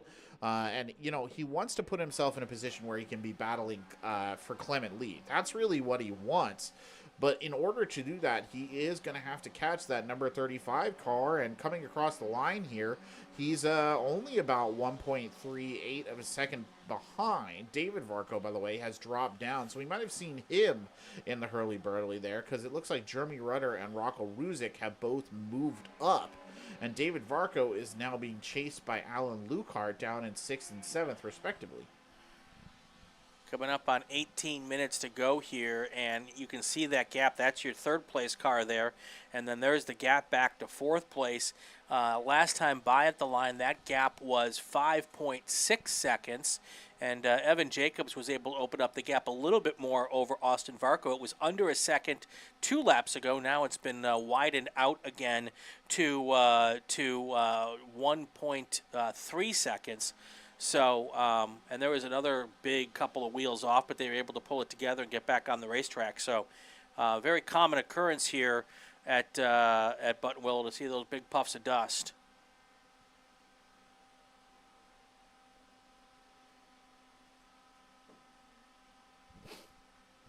A little bit of a kerfuffle there. Jorge Diaz off and on, but nothing too dramatic, so he's still in the race here. Keeping an eye on that top, looking to see if anybody can shift it at all. I mean, the only issue here is that they all have decent spacing in between them, so you're kind of waiting, you know, obviously you're kind of waiting for you to make a move. You're also kind of waiting for someone to make a mistake. And then back from that third place, I mean, the other kind of 5 drivers on the back side of that have all sort of fallen into their rhythm here. And again, it's going to take a shift, right? It's going to take somebody either really pushing it or somebody making a bit of an error for that to change up in a significant way. That dust kick up there, I mean, shows how possible it is. It's not a significant dust kick up, but you get the idea. Some of these turns, you take them a little too fast, and suddenly you're looking at significant problems. There's Evan Clement Lee looking like he's in warp speed coming past our start stand here. This camera's mounted on the start stand, so you don't see the starter here from this camera. But I actually think maybe because it's on that metal start stand, maybe why we're getting the artifacts. It's highly possible. But we may put it in a different spot tomorrow. But here's your leaders here coming through A section, pretty much holding station.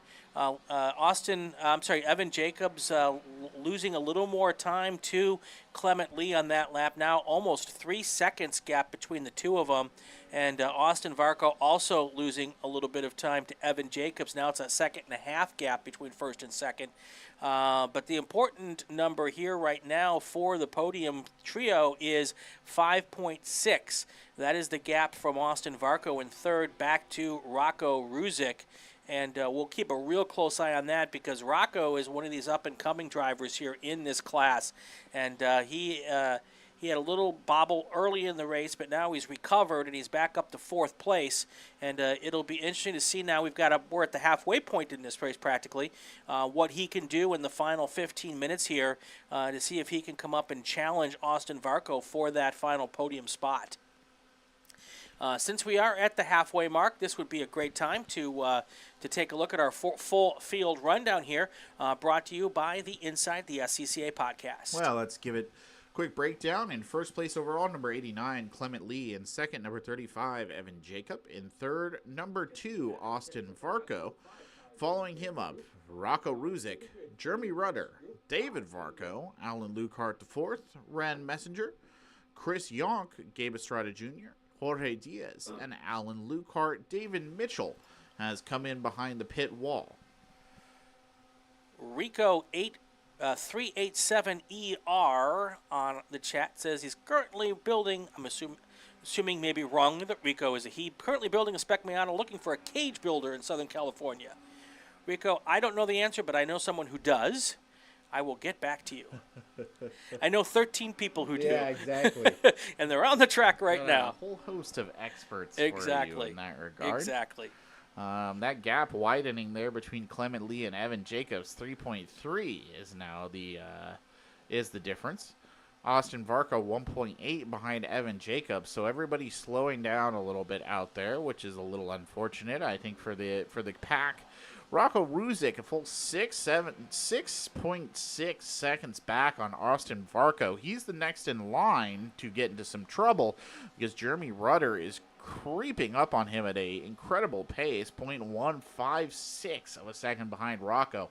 So that's one to keep in mind. The number 37 car and the number 10 car potentially dueling it out right there, and we'll get a better view in just a second as they sort of come down into the dog leg. And yeah, it is close between those two.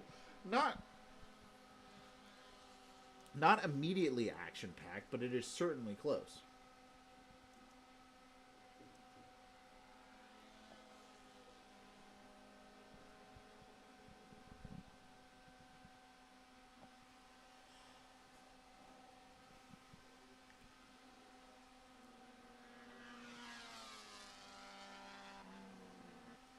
Trying to find our leaders. I was responding to someone in the chat, and I lost control of our race. But we're catching up here. Here comes your leaders. That's Clement Lee coming around the corner now. 3.3 second gap to second place. I was looking at that Rocco Ruzek gap to the podium. It's actually gotten bigger. Yeah. So it does look like Austin Varco is in decent shape here as we come into the final 12 minutes of this race. But you know what they say, we go all the way to the checkered flag because you never know what's going to happen. Yeah, Rocco Ruzek is actually in danger of being passed, so I don't think he's really looking at the optimistic position of being to overtaking Austin Varco right now. He's more focused on just holding off whoever is chasing him. In this case, it's Jeremy Rutter, and you can see actually on that straightaway cam just how close they are together. I mean, Jeremy Rutter and the number number 37 car is right behind him. Alan Lukart as well being threatened by Ren Messenger right there, the number 3. Another battle to kind of keep an eye on here as these guys lower down in the pecking order, the Spec Miatas in this race, really going at it. And I mean, you look at it, it's a .372 gap now between Jeremy Rutter and Rocco Ruzek, so that is something to genuinely watch out for. Alan Lukart the 4th, even more in danger. There's only 0.2 of a second between him and Ren Messenger, and you'll see them on your screen just now passing by. So it's close back down there, under 3rd place. We spent a lot of time talking about those top 3 leaders, and justifiably so, because they are all very prominent racers. But you can't forget about the rest of the pack here.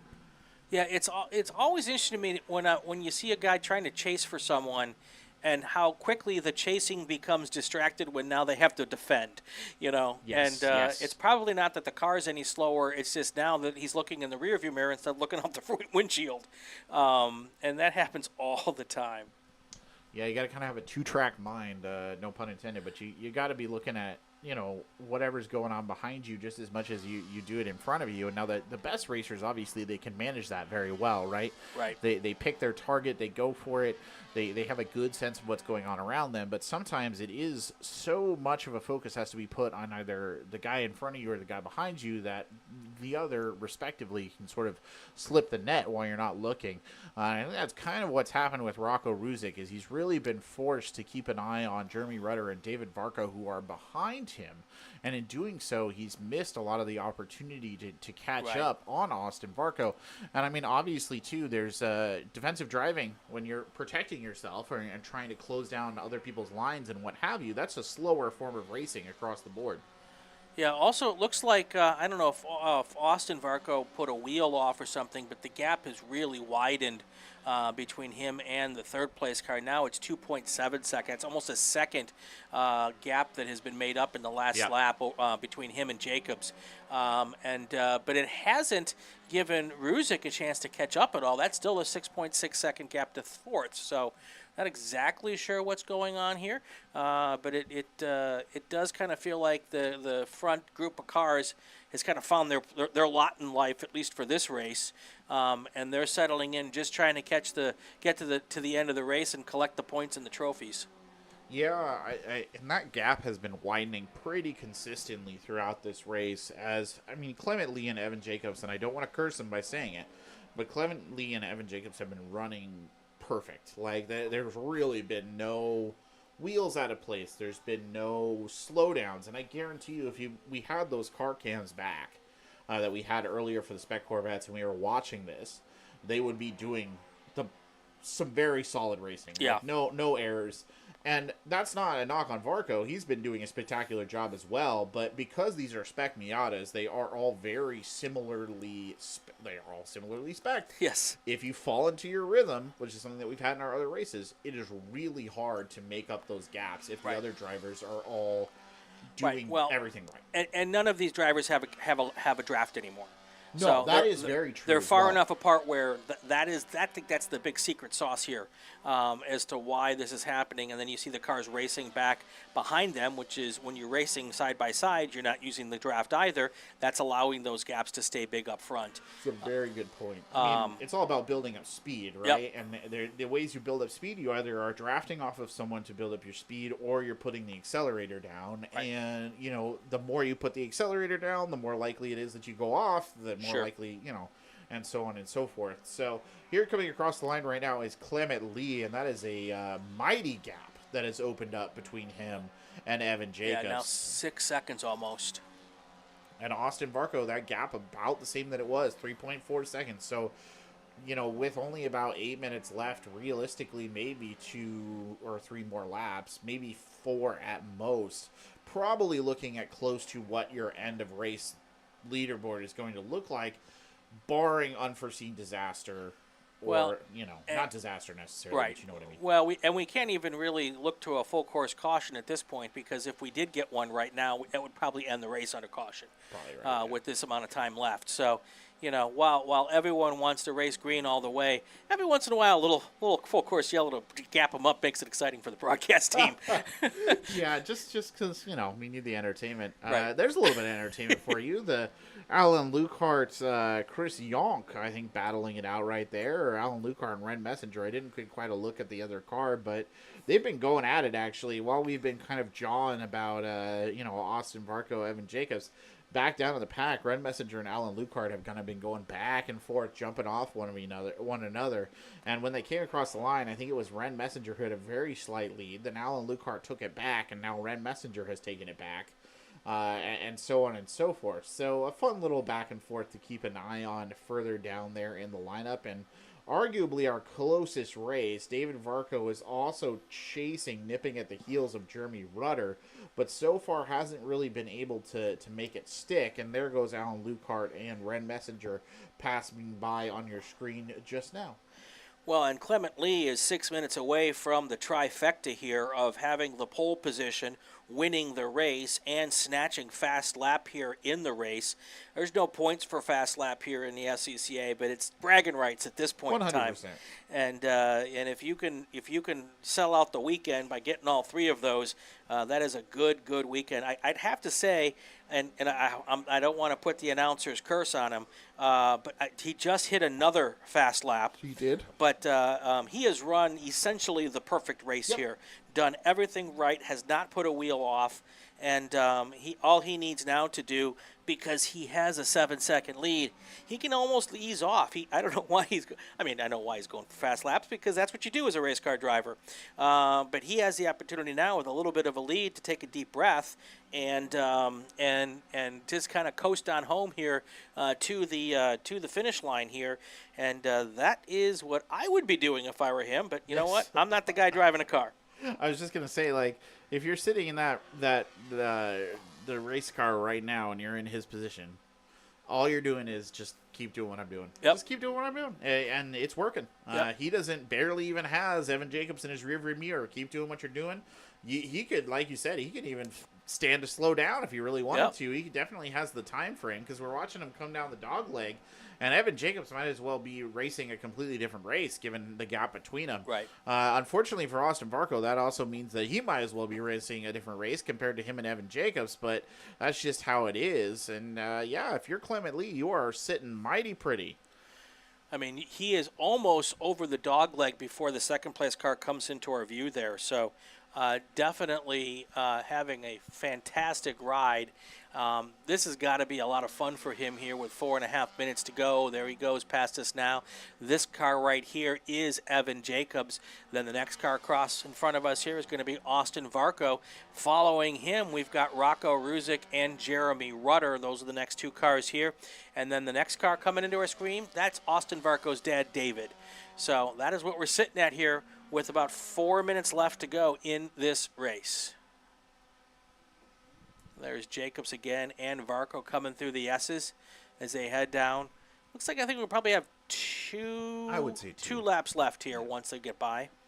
I would say 2 is a reasonable estimate. We'll keep an ear out for the call here, as I believe this is Mr. Clement Lee coming across the line in just a second. It is, and then here comes Jacobs and Varco again.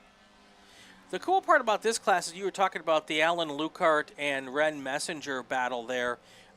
Those 2 cars, they're back, but they're having a blast. They are.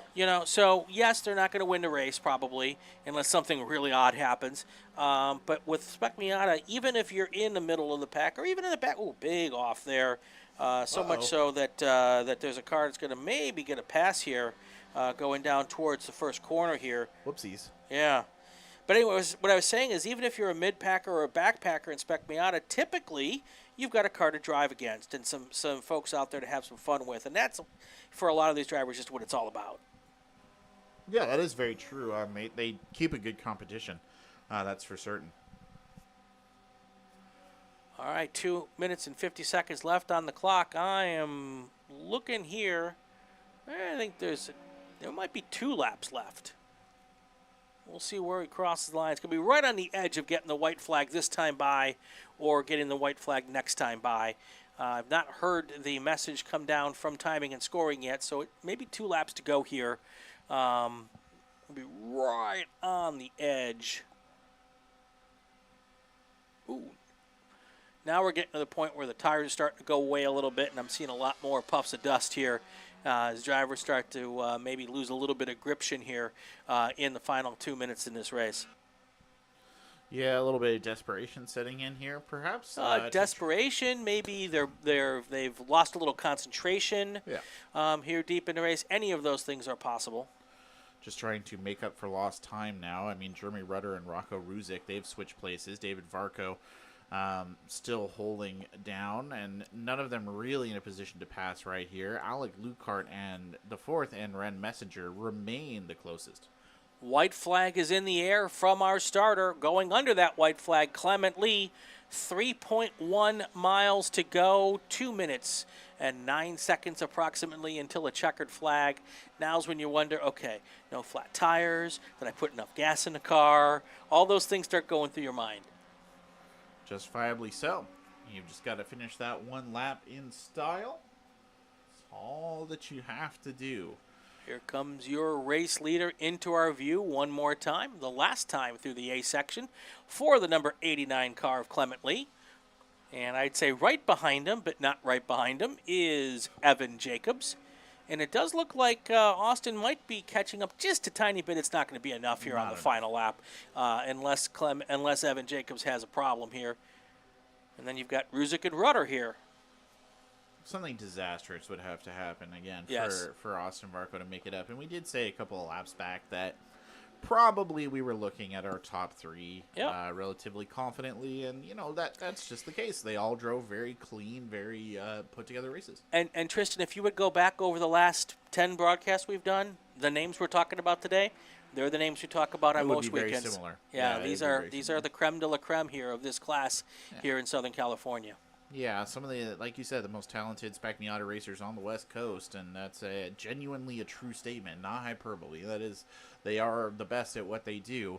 I mean, Rocco Ruzic, Jeremy Rudder, David Varco, you know, they've all been up in there. We've even had Chris Yonk has his days, you know, where he gets into the top. But really, at the end of the day, the ones that usually are at the tippy top is Clement Lee, Evan Jacobs, Austin Varco. So no surprises to see them in that setup here today, and it's a bit of a shame that they couldn't get a full 1-2 in, but that's all right. There you go. For the final time, going through the S's, Clement Lee. He's got one corner and a couple of lefty-righty thingies before he gets to the front straight to make it official. There's your third-place car, Austin Varco. Well, the checkered flag is out and waving, and that should be the all clear there for Clement Lee to sail through. There he goes. So your overall winner for the Spec Miata class is Clement Lee. Evan Jacobs will follow him shortly thereafter. Gets waved through. And there's Austin Varco at the tail end of that group. I don't think we have to wait very long to give a full field rundown here. Let's run them through, and then we'll take a short break before our next race. Now, starting at the top of that order, number 89, Clement Lee, your overall race winner. In second place, number 35, Evan Jacobs. In third place, number 2, Austin Varco. In fourth place, number 10, Rocco Ruzic. In fifth, number 37, Jeremy Rudder. Followed by number 98, David Varco. Number 3, Ren Messenger. Number 7, Alan Lucart IV. Number 38, Chris Yonk. Number 75, David Mitchell. Number 93, Jorge Diaz. Number 74, Gabe Estrada Jr. And then in 13th overall, number 17, Alan Lucart III, who did not finish. And that is your full field rundown brought to you by Inside the SCCA podcast and Porterfield Brakes. That's right. That's right. For all your braking needs and not breaking knees, braking needs. go to Porterfield-brakes.com. All right, our next race up, Spec Racer Ford, Formula V, and maybe a Formula 600 in there somewhere. That's coming up next in about 5 minutes or so is my guess. Stay with us. We will be right back.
are back here at Buttonwillow Raceway Park, Cal Club SCCA Divisional races for a wonderful, beautiful Chamber of Commerce weather Saturday afternoon here in Kern County, California. Brian Polanski, Tristan Parker here. Up next, Spec Racer Ford, Formula F, Formula V, and Formula 600. Let's get our starting lineup. Sure thing. Well, starting in the back of the pack, your Formula Vs. First up in 18th overall is number 76, Scott Renner. And then in front of him in number 17th, that's number 74, Mark Edwards. Leading into our 16th place, that is number 19, Norm Marshall. Alongside him, number 59, Thomas Kapitnik. Next to them, number 18, Aaron Stein. Alongside him, number 71, Douglas Stewart. In 12th, number 17, Andrew Wilbur. In 11th, number 33, Wayne Smith. In 10th, number 16, Mike Moshe. In 9th, number 55, Jay Rosenthal. In 8th, number 197, Mark Ballingy. In 7th, number 22, Robert Edmondson. In 6th, number 8, Edward Erlinson. In 5th, number 40, Robert Simpson. In 4th, number 29, Ricky Simpson. In 3rd, number 48, Eric Polson. In 2nd, number 5, Eric Little. And then in pole position in your Formula Fords, that is number 27, Stuart Patterson. Bart Simpson was going to be in this race also, but was not able to make the grid. Get the whole clan. Yeah, that's right. That's right. So, all right. So here is our group here. I heard you say we're going to have a gap start, right? We are. Yeah, Okay. I believe it's going to be the Formula Fords and then the Spec Racers. And then at the back of the Spec Racer pack is the Formula Vs. That makes sense. Tracks with how these cars go. Correct. So, speedy cars up front, medium cars in the middle, slower cars in the back. Yes, and the Formula Fords are very fast, so Yes. no Yes. surprises there. The Spec Racer Fords, they can get a good speed up, but much like the Spec Miatas, they're very draft-oriented class, so expect to see a lot of that. And then the Formula Vs, I mean, there's only 2 of them, so they're just doing their thing out there on the tracks. Both of them very old, which I always find very interesting. The cars. Yeah, the cars. I have no idea the drivers, to be fair. But a 1975 FV Fox and that that 1982 bright yellow Glam Dream there from Mark Edwards. So old cars. Probably some of our oldest cars we'll see today, which is always kind of cool. There they are at the very back of the pack with their wide axle open wheels right there. Well, I won't call anybody old. I will say that Mark Edwards has been doing this for a long time. That's fair. he does have my favorite car type of all the cars. Yes. So, and pace car should be on the front straight pretty quick here, getting into the pit lane here. Here comes your first pack through the last corner. And waiting for a green flag, which is now in the air. Oop, and I forgot to start our timer. Well, there goes the first group, behind. The Formula Fords off. And here's the second part of the race, the Spec Racers coming around at speed. We'll see them cross right now. There goes the green flag. The Spec Racers are underway and off. So the race, let's see how it goes here. Let's see who goes ahead and takes the first place. We're really looking at 2 separate races, the Formula Fords and the Spec Racers. Jay Rosenthal, by the way, was the one who came out in the lead of the Spec Racers technically as they came through. But that is liable to shift. A bunch of dust already kicked up, though, and this is early days yet for that to be happening. Yeah, that must have been from the front group because I didn't switch the camera fast enough. So it looks like the Spec Racers were able to get through there just fine. We will catch that first group here as they head through Riverside and up towards the Phil Hill on our first and opening lap. And there they are. Very nice. Got a 3-car pack breakaway there, and then another 2.5-car pack. And then they start to string out just a little bit. Hopefully not 2.5 cars. Somebody's had a serious problem if that's the case. But 2 cars and a straggler. 2 cars and a straggler. That's like 3 men and a baby. That'll be, I think, Eric Polson, Edward Erlinson, and Robert Simpson, if I had to guess. Ricky Simpson and Eric Little, they were holding first and second when they came across the line, but we'll get an update, obviously, on all of them when they come across the line the second time. You can see that group of kind of 3 up at the front, and now that 2 plus 1 there in the back, with just spacing evening out after that as the respective Formula Fords come powering through. And holding to see some Spec Racer Fords here, but I'll switch to the front straight, and there are our leaders coming through here for the first time. And Stuart Patterson is now your race leader. Eric Little drops down to second. Then you've got Eric Polson, Robert Simpson, followed by Edward Erlinson and Ricky Simpson. Here comes our Spec Racer Ford group. Your leader at the moment is Robert Edmondson, followed by Jay Rosenthal, Mark Ballingy, Mike Moshe, and Doug Stewart. A couple of good examples there of the drafting, by the way, as they go by. Kind of nose to tail in the Spec Racers, but, you know, at the moment, everything relatively static here. A little bit of a close-up. It's Wayne Smith and Ricky Simpson are very close to one another in the Formula Fords. And then if you take a look at the Spec Racers, you're really looking at Mark Ballingy and Jay Rosenthal. Right. The Fords up front they do a lot of drafting, but the real drafting class here is the Spec Racer Fords. They are often seen doing the 2 or 3 car dance here, nose to tail, like they are through the dog leg section here. And I will pop through. You'll see this group here in just a second. They act a lot like the Spec Miatas in that regard, where they work much better together as in duos and trios. They do. Than they do by themselves. And here you've got the first trio here. All of those 3 guys trying to work together to drive away from the second group here. And it does look like it's working. It is, and they, you know, we talked about drifting with their Spec Miatas. You know, we talked about drifting with Spec Racer Fords. It's totally going to be a thing. They get very close to one another. They're like nose to tail quite literally a lot of the time in order to build up the requisite amount of speed to get maximum production out of those cars. Here comes your Formula Ford leaders across the top. Stuart Patterson and Eric Little still holding strong right there. And then the rest of that group coming in, Robert Simpson, Ricky Simpson, one after another, Edward Erlinson, and then Wayne Smith and Andrew Wilbur, kind of the tail end here. And that'll put us back as focus back over to Robert Edmondson and the Spec Racers. We're going to come around right now, and there goes Robert Edmondson across the line. Jay Rosenthal chasing, only about 0.4 of a second behind, and then he in turn is getting chased by Mark Ballingy, who's only 0.38 of a second behind. So there's always a bigger fish right there chasing after Jay Rosenthal. I want to do a race one day where we just give the drivers the names we want to give them. You know, Bart Simpson, O.J. Simpson. There you go. Oh, no. I was thinking much more like fantastical names, but those are also like, we can do that too. Is Ricardo Montalban an actual driver? Yeah, you know, Stuart Little. Stuart Little, he did have a car. You know, I seem to remember that was a plot point for some reason. Exactly. We could have way too much fun with this. Yeah. Imagine how annoyed his brother must have been. And that this a rat would be was the treated last as equal to him. live stream. Yeah. Anyway. Love race we have. Just speculating there about the nature of Stuart Little plot. That must have really offended that child. But anyway.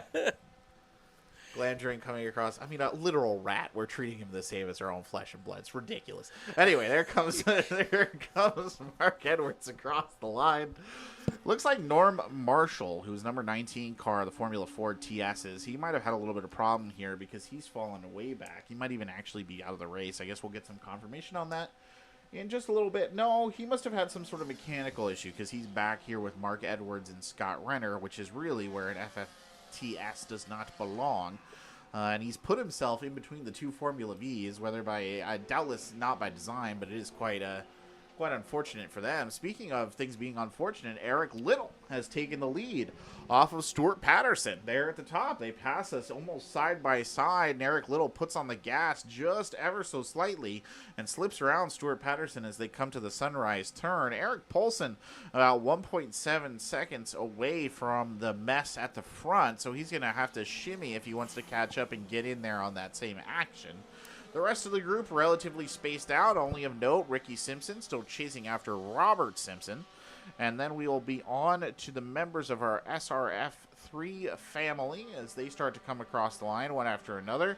Robert Edmondson still holding the lead position. Jay Rosenthal still chasing. Mark Ballingy in that mix as well. Michael Moshe has done pretty well for himself here and actually overtaken Douglas Stewart to slip into 4th overall in the group. We're in an interesting situation here, Tristan, because we have basically 2 races developing here. We've got a really tight lead for the top spot in FFTS, and then we have a really tight lead for the top spot here in Spec Racer Ford.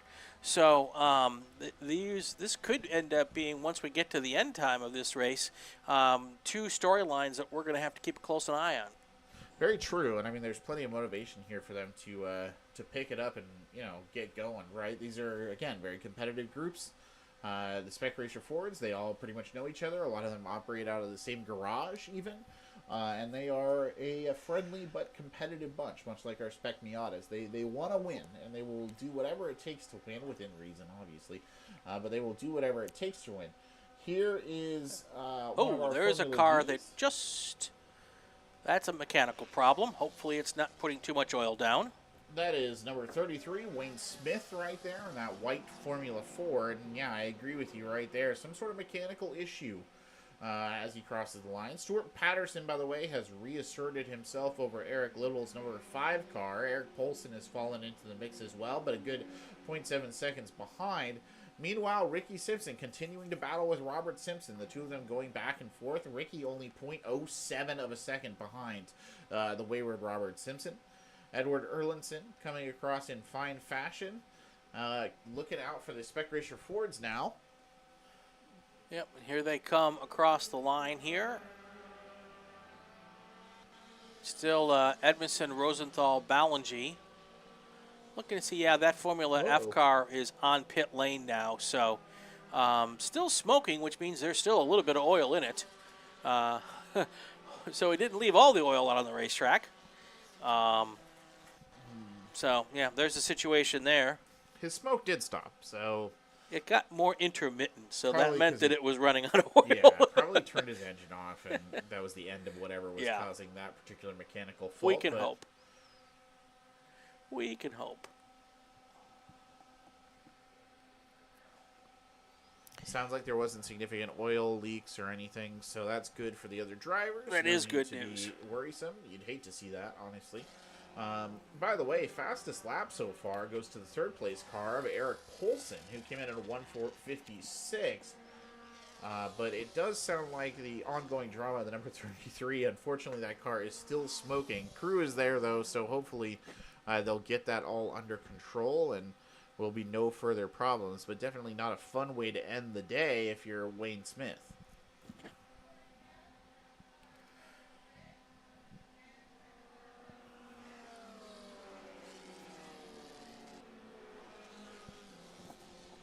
Eric Little, by the way, taking that fastest lap spot now, 1:55. Stuart Patterson also hitting his fastest lap. He's at a 1:59.69. So both of them maintaining some serious speed.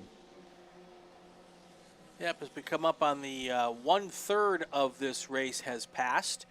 And with 20 minutes left to go, still a lot of racing here for these groups of both open wheel, our smaller open wheel cars, and our Spec Racer Fords. Technically, Spec Racer Ford 3s, 3rd generation Spec Racers, and 3rd generation Spec Racer Ford, because even before that there was Sports Renault, which was the same exact chassis, powered by a Renault motor. I know that because I'm old. Eric Little still holding on to that fast lap here, like you said, with the 1:55.239. He's only 0.3 of a second back from Stuart Patterson, so Stuart Patterson's not walking away with this race by any stretch of the imagination. No, not at all. And if you look, it's even closer in Spec Racer Ford 3. The gap to second place is 0.2 of a second, and the gap to third is 0.1 of a second. That is, of course, Edmondson, Rosenthal, and Ballingy. Yeah, they are very much in a competition. When I watched them just come along here past the start not that long ago, and they were neck and neck. They are in a race, and you can actually see I believe that's Mark Ballingy, who's just right up on the backside of Jay Rosenthal, trying to take some space. So that's one to watch out for there, definitely. And actually, if you drift a little bit further back, there's some movement as well, because Andrew Wilbur is getting passed by Mike Moshe, Douglas Stewart, and Aaron Stein, all relatively close to one another. Here comes Stuart Patterson and Eric Little. And you're looking at a remarkably close race for first place, 0.609 in between the two of them.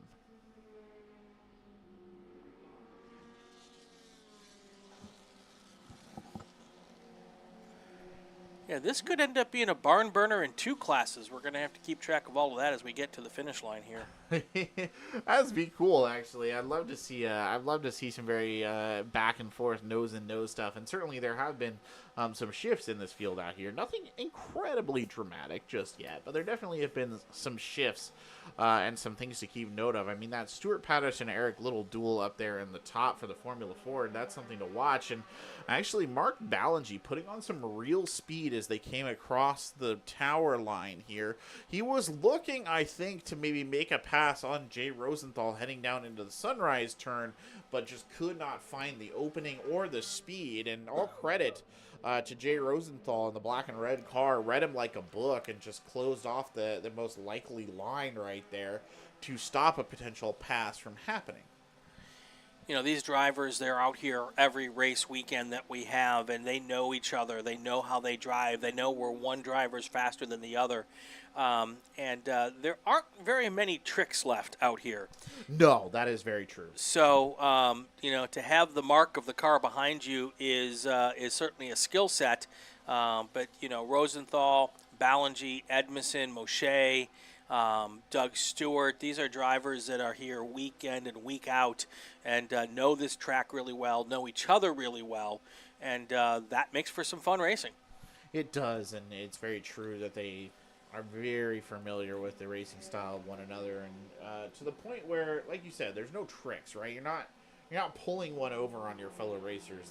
They're much like our Spec Miata class, honestly. You're relying on either somebody making a mistake or you having the pure kind of talent and speed to overcome some of your opponents, neither of which are the best thing to rest your options on, but both of them are very viable given the circumstances. Tristan, did you know that if someone sitting at home watching this could just come out and participate? They could. They very much could. All you need to do if you're interested in being a part of this, either as a staff or as a driver, could take part in one of our track events, for example, which we have multiple of those going on this weekend. They're very fun. You take your car out, you drive the track, as fast as you can go safely. But if you're interested in any of that, just calclub.com. Simple, quick look up on the web, and it is your portal to all things racing related here at Cal Club from the California Sports Car Club of America. It's well worth it. Great group of people, very entertaining. Busy weekends are always really fun. There's so many cars to look at, even if you're just a car person. Yep. And you want to come take a look at some cars and some car races, there's really no better place to do it. Yep, definitely a lot of fun, a lot of opportunities here, and you can get involved where you can go out and actually be part of the staff that puts on, the volunteer crew that puts on the races. And sometimes those volunteer crew members, they end up going out and driving race cars. So it's kind of like the gateway drug to amateur motorsports here. Yeah. We would love to have you come out. You could be part of the broadcast team too. You could. We could always use more people. That's for right. Sure. That's right. So I can talk more and press fewer buttons. Yeah. Mark Ballingy, by the way, I just want to point this out. He's trying to pass on Jay Rosenthal on the inside edge as they head towards the Riverside, and I think he pulled it off. We'll see it here very shortly as they come through our screen. Ballingy's in the yellow car. Oh, there we go. There's that yellow car. Yep. Oh, no. Jay Rosenthal getting all the dirt. Oh, right well, there. We're not going to really see the outcome. But if we go to this camera, we'll know whether or not he came back on the track. So there is your first place car. There's Ballingy, and way back there is the car that was off. Oof. And that's going to be probably a done deal for the third place car. Yeah. Once you have that kind of an off, catching up to the car in front of you is going to be darn near impossible. So, not to mention, and we don't talk about it a ton, but we have mentioned it before, the intakes. Oof. Yeah. You get stuff clogged up Yep. underneath there. Sometimes that actually so badly you've got to pull into the pit lane to have somebody declog it for Yep. you sometimes, because it can really choke everything up. And that, if you've never seen a spec racer Ford in person, they are deceptively low to the ground. You would not realize it until you went and stood next to one of them, but they are low. To the ground. So when you go off the track like that, there is no clearance on that car, and you are eating dirt and grass and rocks and whatever it is, all coming up underneath your race car. Bad news bears. I'm sure Jay Rosenthal is less than pleased about all of that, if we're being honest. So back in the day when my dad was driving these cars, he went off at Canada Corner at Road America. Yeah. And there's a big old pea gravel sand trap there to keep you from hitting the wall and doing a lot of damage. But he got back to pit lane, and we literally have a mason jar of pea gravel that we saved from the moment. But it must have taken me, because, of course, being the kid, my job was to clean that up. Yeah.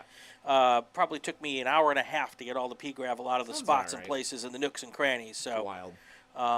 And if you get too much dust up there, you overheat the car, which is bad stuff. So that is the other concern as well.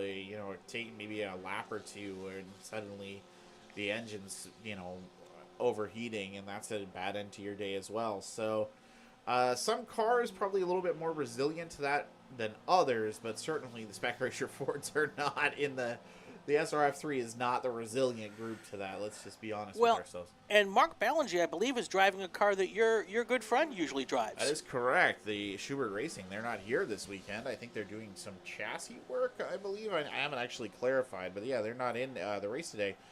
Usually they're, Brian, he's up in there towards the top. So an easier, it's usually Mark Ballinger and him who are gunning it out for like second or third place. So Mark Ballinger getting a bit of a day off on that one. Just had to deal with Jay Rosenthal today. But again, a very competitive group, it should be said. All those guys are very talented drivers for where they're at. They are a good squad.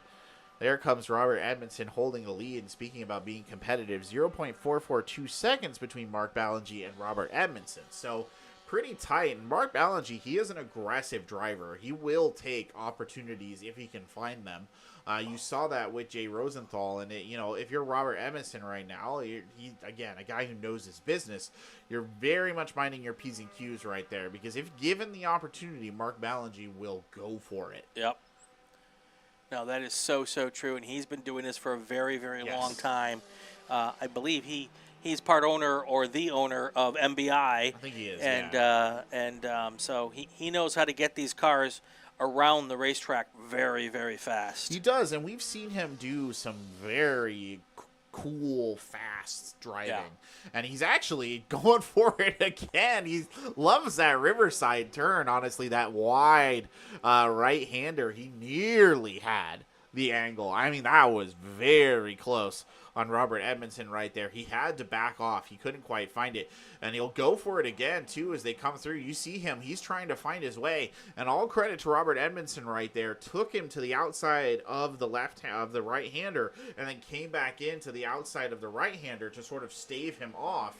Now he's using that other car there as a bit of a blocker as well, all to kind of keep Mark Ballinger in check.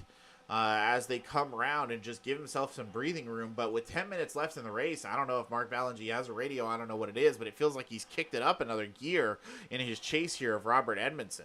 Yeah, definitely 10 minutes to go here, and this race is not over by any stretch of the imagination. I think we missed the full field rundown at the halfway point, so let's bang through that real quick here, and we'll get that out of the way. Really we'll quickly, take you to the end. In your overall, number 27, Stuart Patterson. In second, number 5, Eric Little. In third, number 48, Eric Polson. In fourth, number 40, Robert Simpson. In fifth, number 29, Ricky Simpson. Below him, number 8, Edward Erlinson. Number 22, Robert Edmondson. Number 197, Mark Ballinger. Number 55, Jay Rosenthal. Number 16, Mike Moshe. Number 71, Douglas Stewart. Followed by Aaron Stein, Andrew Wilbur, Thomas Kapitnick, Mark Edwards, Norm Marshall, and Scott Renner, with Wayne Smith on the DNF. So we're at 9 minutes to go here, and the gap between first and second in the Formula The FFTS class is now up to 2.5 seconds, so that's going to give us an opportunity to kind of concentrate on this battle here for Spec Racer Ford. And here we've got Mark Ballingy going down through the dog leg here with his nose fairly close up under the rear tailpipe of the car in front of him, which of course is Robert Edmondson. And we are waiting to see them come into our view here, and you're going to see how close this battle is right now. They should be here. There you go. You can see right there, Ballingy right there, giving all the pressure possible. There's two ways to get this done. You pressure the guy in front of you to make a mistake, or you find a way to drive past him, and either one at the moment is a potential option. And Mark Ballingy is adept at both, yes. To be honest. So he'll find that gap. If he can find it, he will find it. We talked about it earlier. He's not going to give up, like a dog with a bone right there. So if you're Robert Edmondson, you're sort of fighting for your life, metaphorically speaking, at the moment. Right, and with about 4 laps to go in this race, plenty of time here.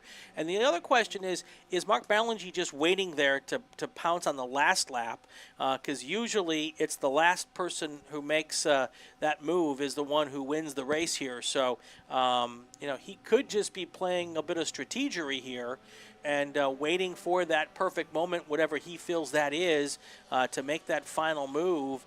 And would not be a bad idea if that is exactly what he's doing. And that is usually what tends to happen with the Spec Racer Fords. Is usually there's a very patient play, and then somebody just kind of explodes.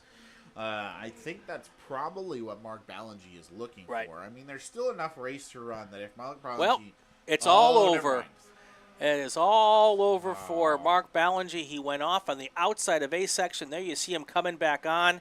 And while we were thinking that he was waiting for Robert Edmondson to make the mistake, it's actually Mark Ballingy who makes the mistake. And that is going to give Robert Edmondson probably a 10-second lead here when they get to the line the next time by. And with 6 minutes to go, that is pretty darn near insurmountable.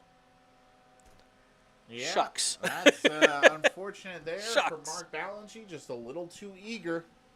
And that's unfortunately all it takes is you're a little too eager on one of those turns. Probably came down off the hill over there and just put a little too much speed into it. And that was all it took. Couldn't quite get it under control. I mean, it's one of those situations where you would love to have the car cam because you would love to know exactly how that went wrong, but went wrong it did, and after eating that much dirt, what have you, I don't think there's any way that Mark Ballingy is going to be able to catch up with Robert Edmondson given the relative amount of time left in this race, because really there could only be about 3 laps here. I don't think we could get much more out of this.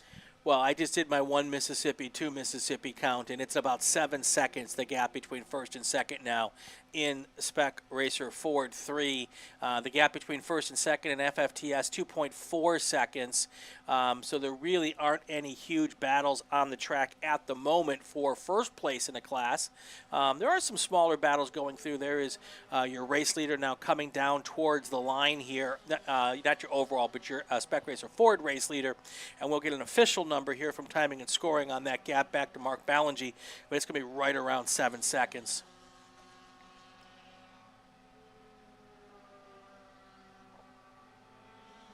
Oh, even more now, 9.4 seconds left. So my 1 Mississippis were a little slow. Ah, well, not quite the computer precision, but that's okay. No. It's very unfortunate right there for Mark Ballingy because he was putting in a very good shift. Fortunate for Robert Edmondson, though, because his day just became, I think, significantly easier after the tail end of that. So now it's just a matter, if you're Robert Edmondson, you cannot do the same thing. There is no foot out of line. You just do your race and genuinely hope for the best here, because Mark Ballingy isn't catching you and Jay Rosenthal is not catching you. So the only person who's going to catch you is you on this last couple of laps. And I expect to hear that we'll get that white flag announcement any minute now, honestly, just given where we are relative to the overall time. Sure. And while I say it's over, I mean, obviously, Robert Edmondson can do the same thing and let Ballingy back in the race. But hopefully, for his sake, if this is, he's got a teammate, on the pit wall with a radio and a race hero who can say, listen, you got yourself almost a 10-second lead here. Don't do anything stupid. I imagine. I mean, it's always a bit hard to establish, how much radio communication these cars have. Not a lot of them have full-on, radio. But some of them do, especially the higher-up ones, the guys who are very competitively oriented, like Robert Edmondson has one. So him, probably getting a feed piped into his ear telling him, be careful, or... it's 7 seconds behind. Right. It's one of the, amateur racing obviously is a ton of fun. It is one of the things that does not really exist all that much in amateur racing. It's not like you have a whole crew sitting at their little monitors like they do in Formula One, where they're telling you constantly everything relative to where you are, but that's okay. You mean the Spec Racer 4 guys don't have 42 engineers back in England looking at the telemetry? Yeah. Be real cool, though, wouldn't it? That's the thing. And Mark Ballingy, actually, he is now behind Jay Rosenthal, who must have passed him somewhere where we didn't quite see it. But now he's chasing to catch Jay Rosenthal so that he can be second place overall. So while we said it didn't feel like there were a lot of battles developing, there definitely is one here because Mark Ballingy is sitting at 0.31 seconds off of Jay Rosenthal, who definitely is not catching the leader. So that is a pure fight for second place between those two cars. Yep. So that off might potentially cost Mark Ballingy. Definitely a podium position is still in question. If there's something wrong with that car, the fourth place car of Michael Mouchet, it's only 14 seconds back, which seems like an eternity unless there is something going on with the car in front of you. 14 seconds is not that far. So we'll keep an eye on that gap here as we come to 2 minutes to go. I see the starter, Chuck Phillips, has got the white flag in his hand, waiting for the right time. And anytime now that Stuart Patterson comes across the line, he will get that white flag here, I'm guessing. I started the clock just a few seconds late here, so I think, though, next time by, Stuart Patterson should be getting that white flag. What it really does now is it behooves Mark Ballingy to put in a serious shift here, right, and regain some lost honor, I guess. Yeah. I don't know. I mean, I hate to put that burden on him because it's, it's hard sometimes, though. You made a mistake. Well, I'm going to guess he's made a mistake. Maybe there was a mechanical issue. He probably made a mistake. But if he made a mistake, now you've got to refocus your brain and get yourself back into a rhythm. And some folks can do that really quick. Other people have a harder time doing that. So we'll just keep looking right now.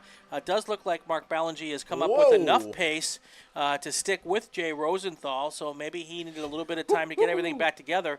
But they are now nose to tail. They just went down the main straight. And, of course, I didn't have the camera pointing at him now, but we're going to see him here coming out of the A section. It'll be a two-car battle. You'll see him come into your view right there off in the distance. That first car, Jay Rosenthal, the second-place car in the class. And right behind him, that is Mark Ballingy as they push through here.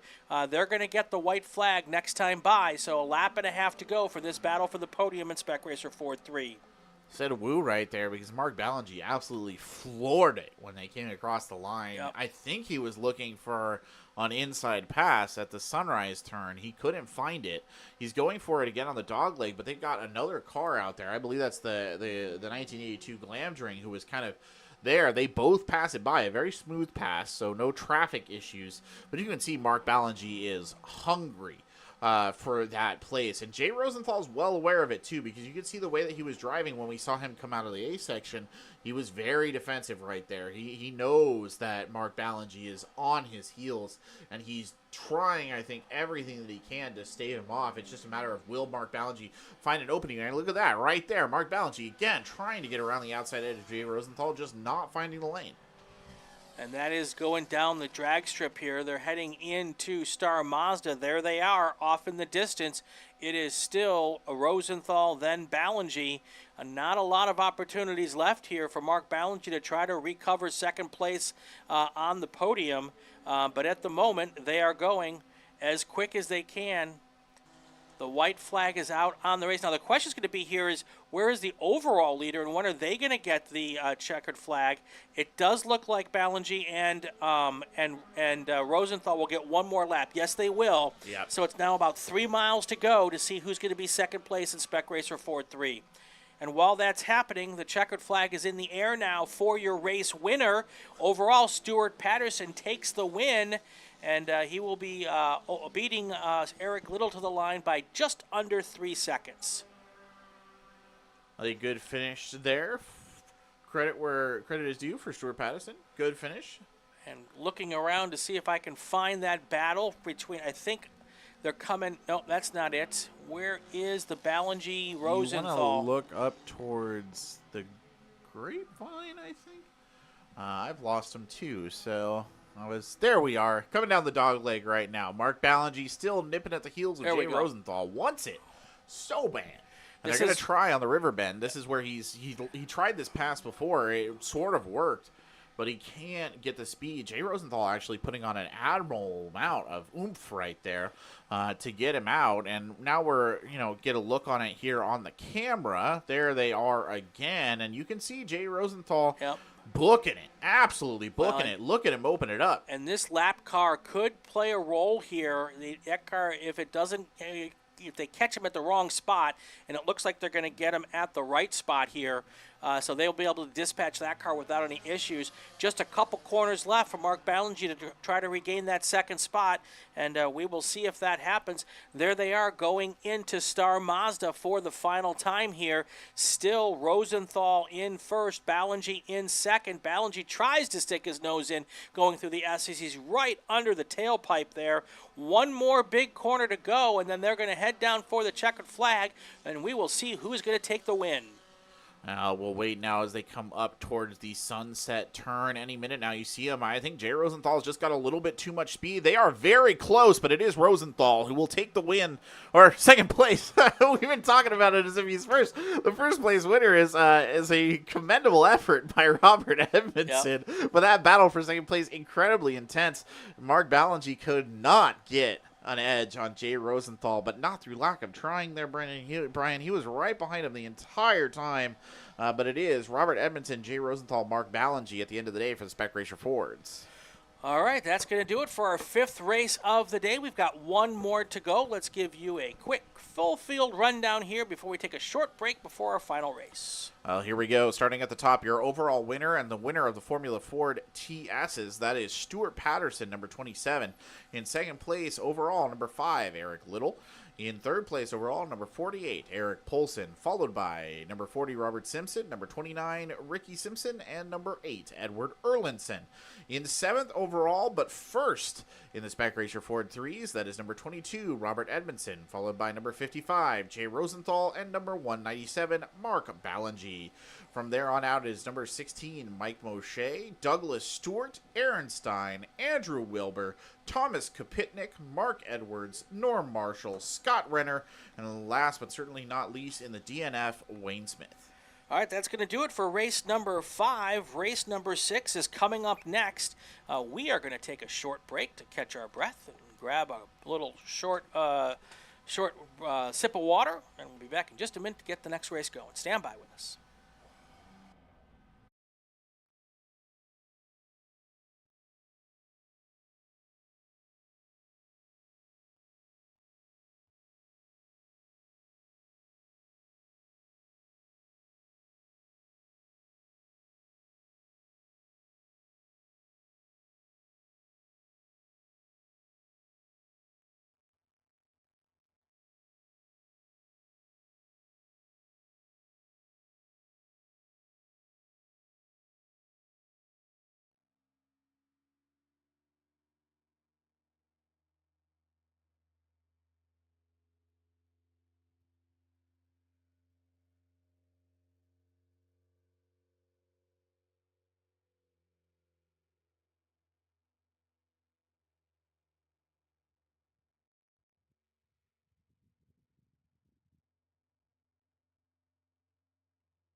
right, time for our final race of the afternoon. We're going to do it again tomorrow, folks. So if you just want more, come back with us tomorrow. In the meantime, last race of the day.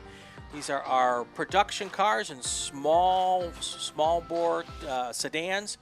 And let's get our starting lineup here. Tristan, whenever you are ready, take it away. Alrighty, your starting lineup here for the Group 6 race. GTL, ITC, EP, FP, STL, HPT 4 are all the ingredients you can find in group number 6. Starting in This is 13th, like the Ratatouille group. right? Yeah. number 98, Gary Murph. In 12th, number 23, K. David Snow. In 11th, number 29, Gary Raymond. In 10th, number 16, Kayla Etherington. In 9th, number 21, Jack McKecham. In 8th, number 52, Dale Shoemaker. In 7th, number 38, Carl Yonk.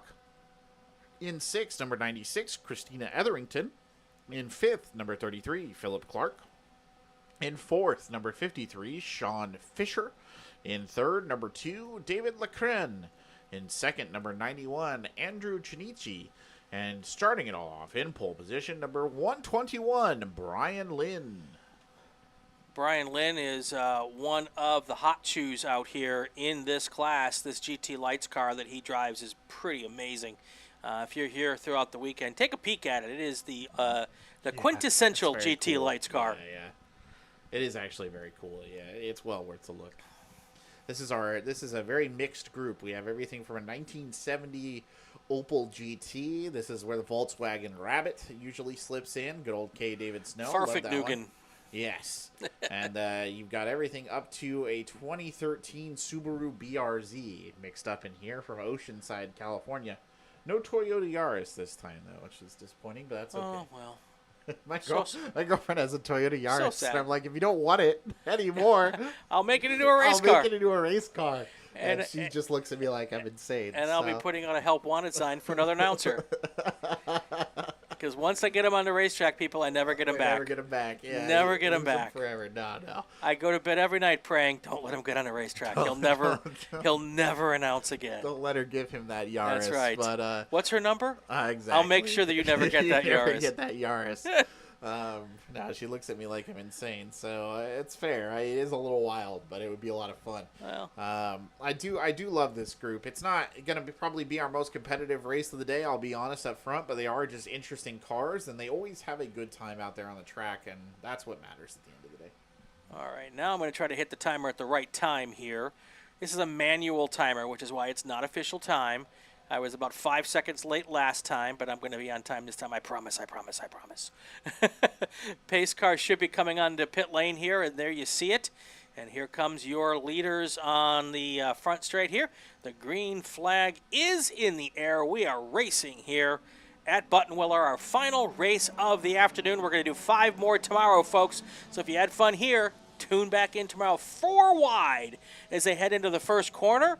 And we will hope that they all negotiate that without any issues, and it does appear that that's the fine. And I love the little rabbit in the back who said, you know what, I'm going to let them play, and I'm going to, maybe if they all spin, I'll end up in third. Good old K. David Snow. He's just racing. Love it. He's just having a good time. Usually what tends to happen at this stage is that 121, Brian Lynn just pounds the ground in that thing and disappears, right. And the rest of them just kind of fall in their places.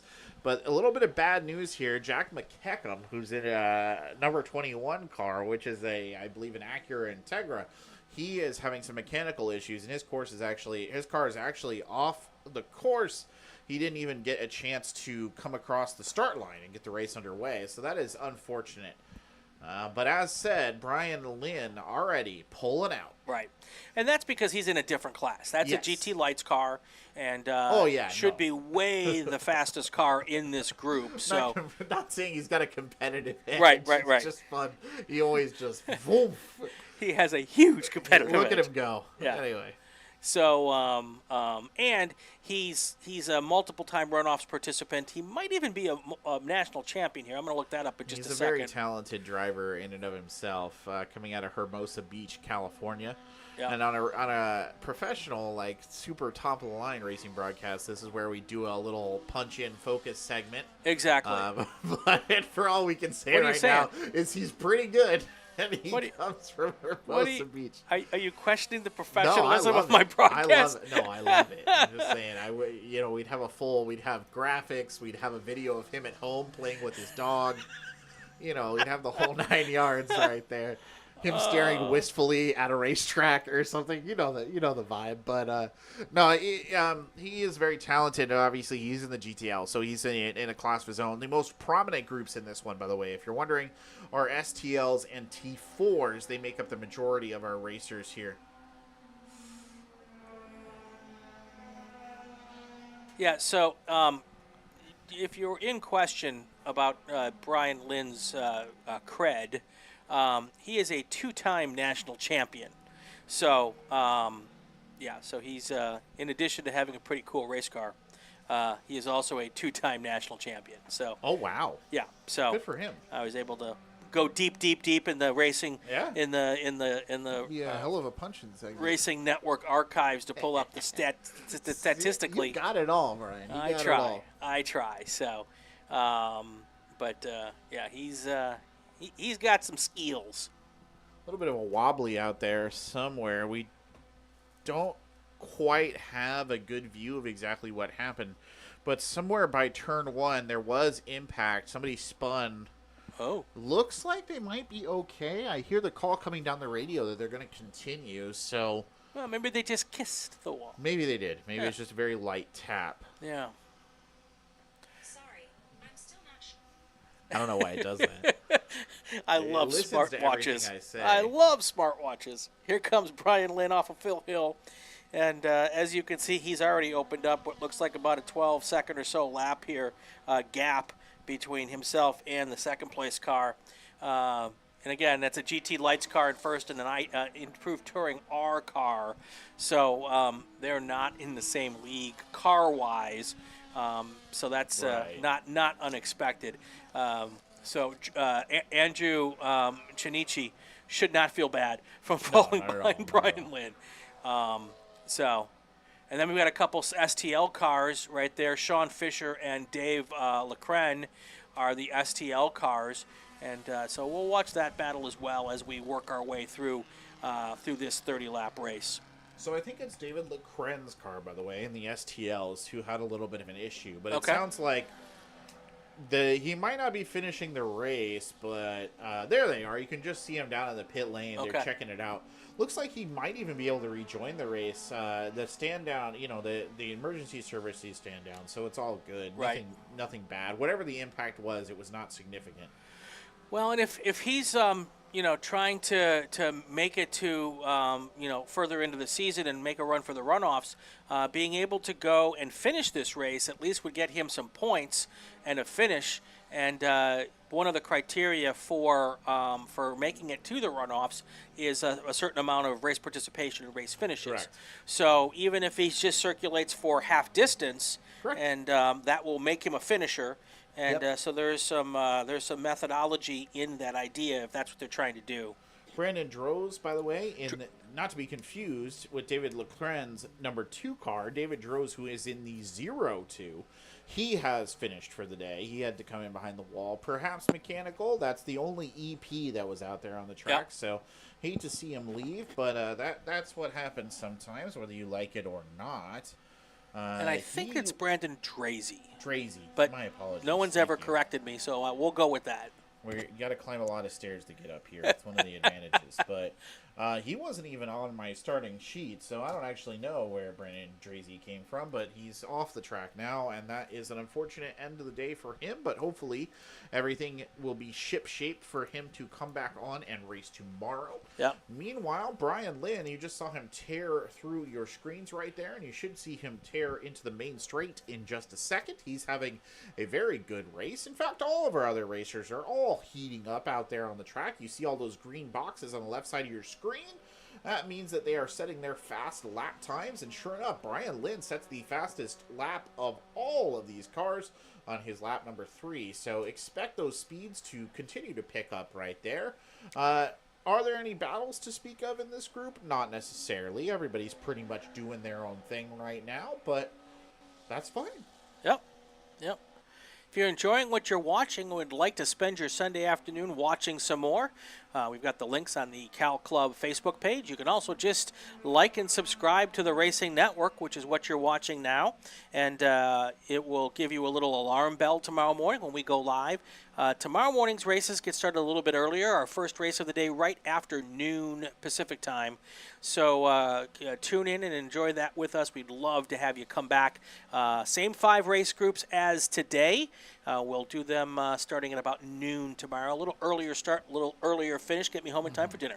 There you go. Yeah. It's all about me. And you, justifiably so. You do run the affair up here, but just the broadcast. I don't run anything else. That's true.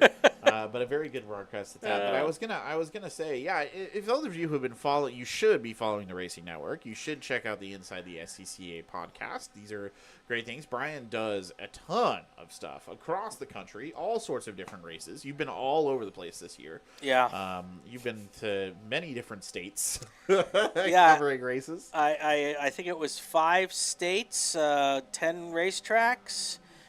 Competed for a national championship in our solo program. There you go. Competed is probably a little bit of an exaggeration. Bro, I showed up you and were I there. did drive. Yeah. And we did podcasts from both solo nationals and the runoffs this year. We were great. actually part of the big broadcast for the runoffs. I want to thank everybody there for inviting us to do that. Having a great time and really enjoying it and racking up the frequent flyer miles.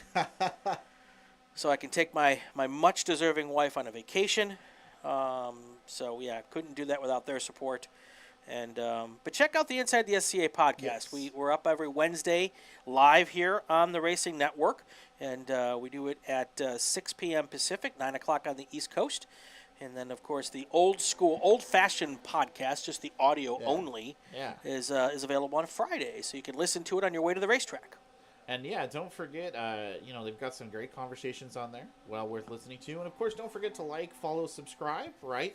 If you smash the like button, smash that like button if you're into it, because you get these broadcasts and a lot of others, and it's all very much worth it. So, would highly recommend if you're into this sort of thing. And if you'd like to be a sponsor of either the podcast, or if you're out here in Southern California and would like to be a sponsor of these race broadcasts, you certainly get a hold of me as well, raceannouncerbrian@gmail.com.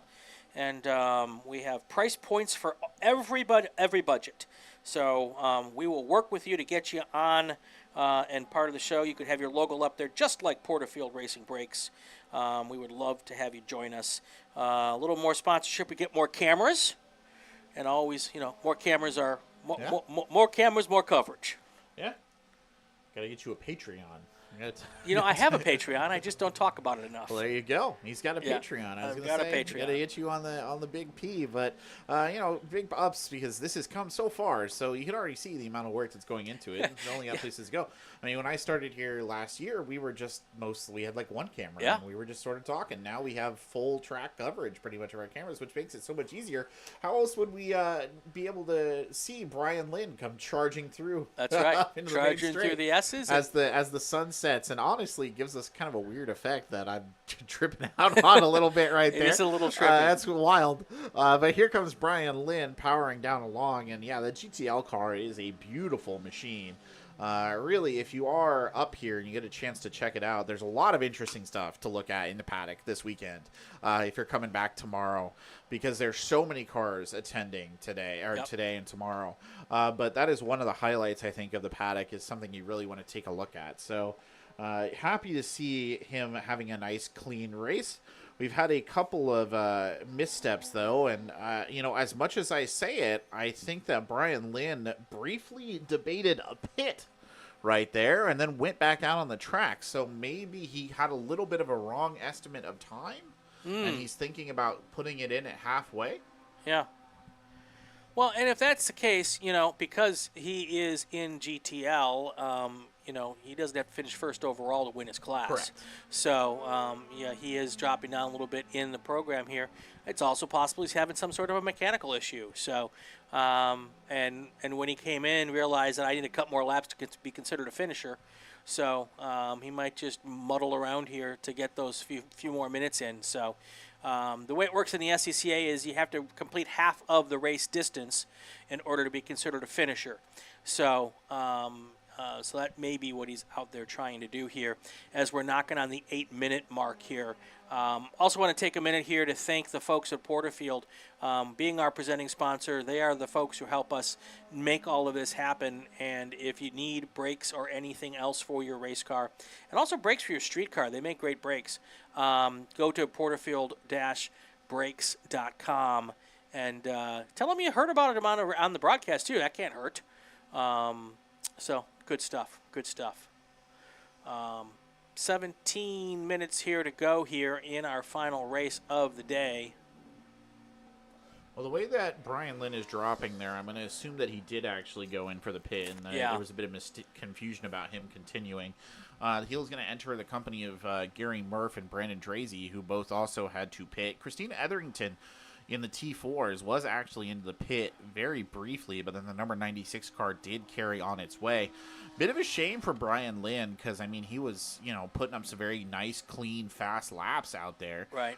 Something probably mechanical had to be because he was also quite close to the halfway mark. So an unfortunate turn-in. Your new overall leader in the ITR car is Andrew Chinitzi. He is just happy, I think, to take that top spot right there. He's driving a 1999 Porsche Boxster, so a distinctive-looking vehicle. Yes, gotta love those. You do, actually. They're cool cars. Again, this is one of my favorite categories because it's just kind of everything mixed in here. Yep.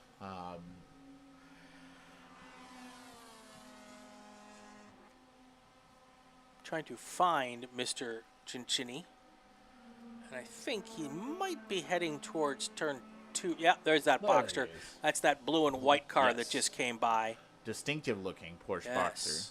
And I do apologize if it's Chinitzi. I'm going with Chinitzi because I feel like that's the right, but it's always hard to get these. We don't have exactly a pronunciation guide sitting up here, so. But yeah, he's more than happy, I think, to take that lead spot and carry on his way. And he's not really under pressure either. Just got word that the Brian Lynn car is done for the day, and it didn't make half distance. So, it did not. Unfortunately for him, he will not be considered a finisher.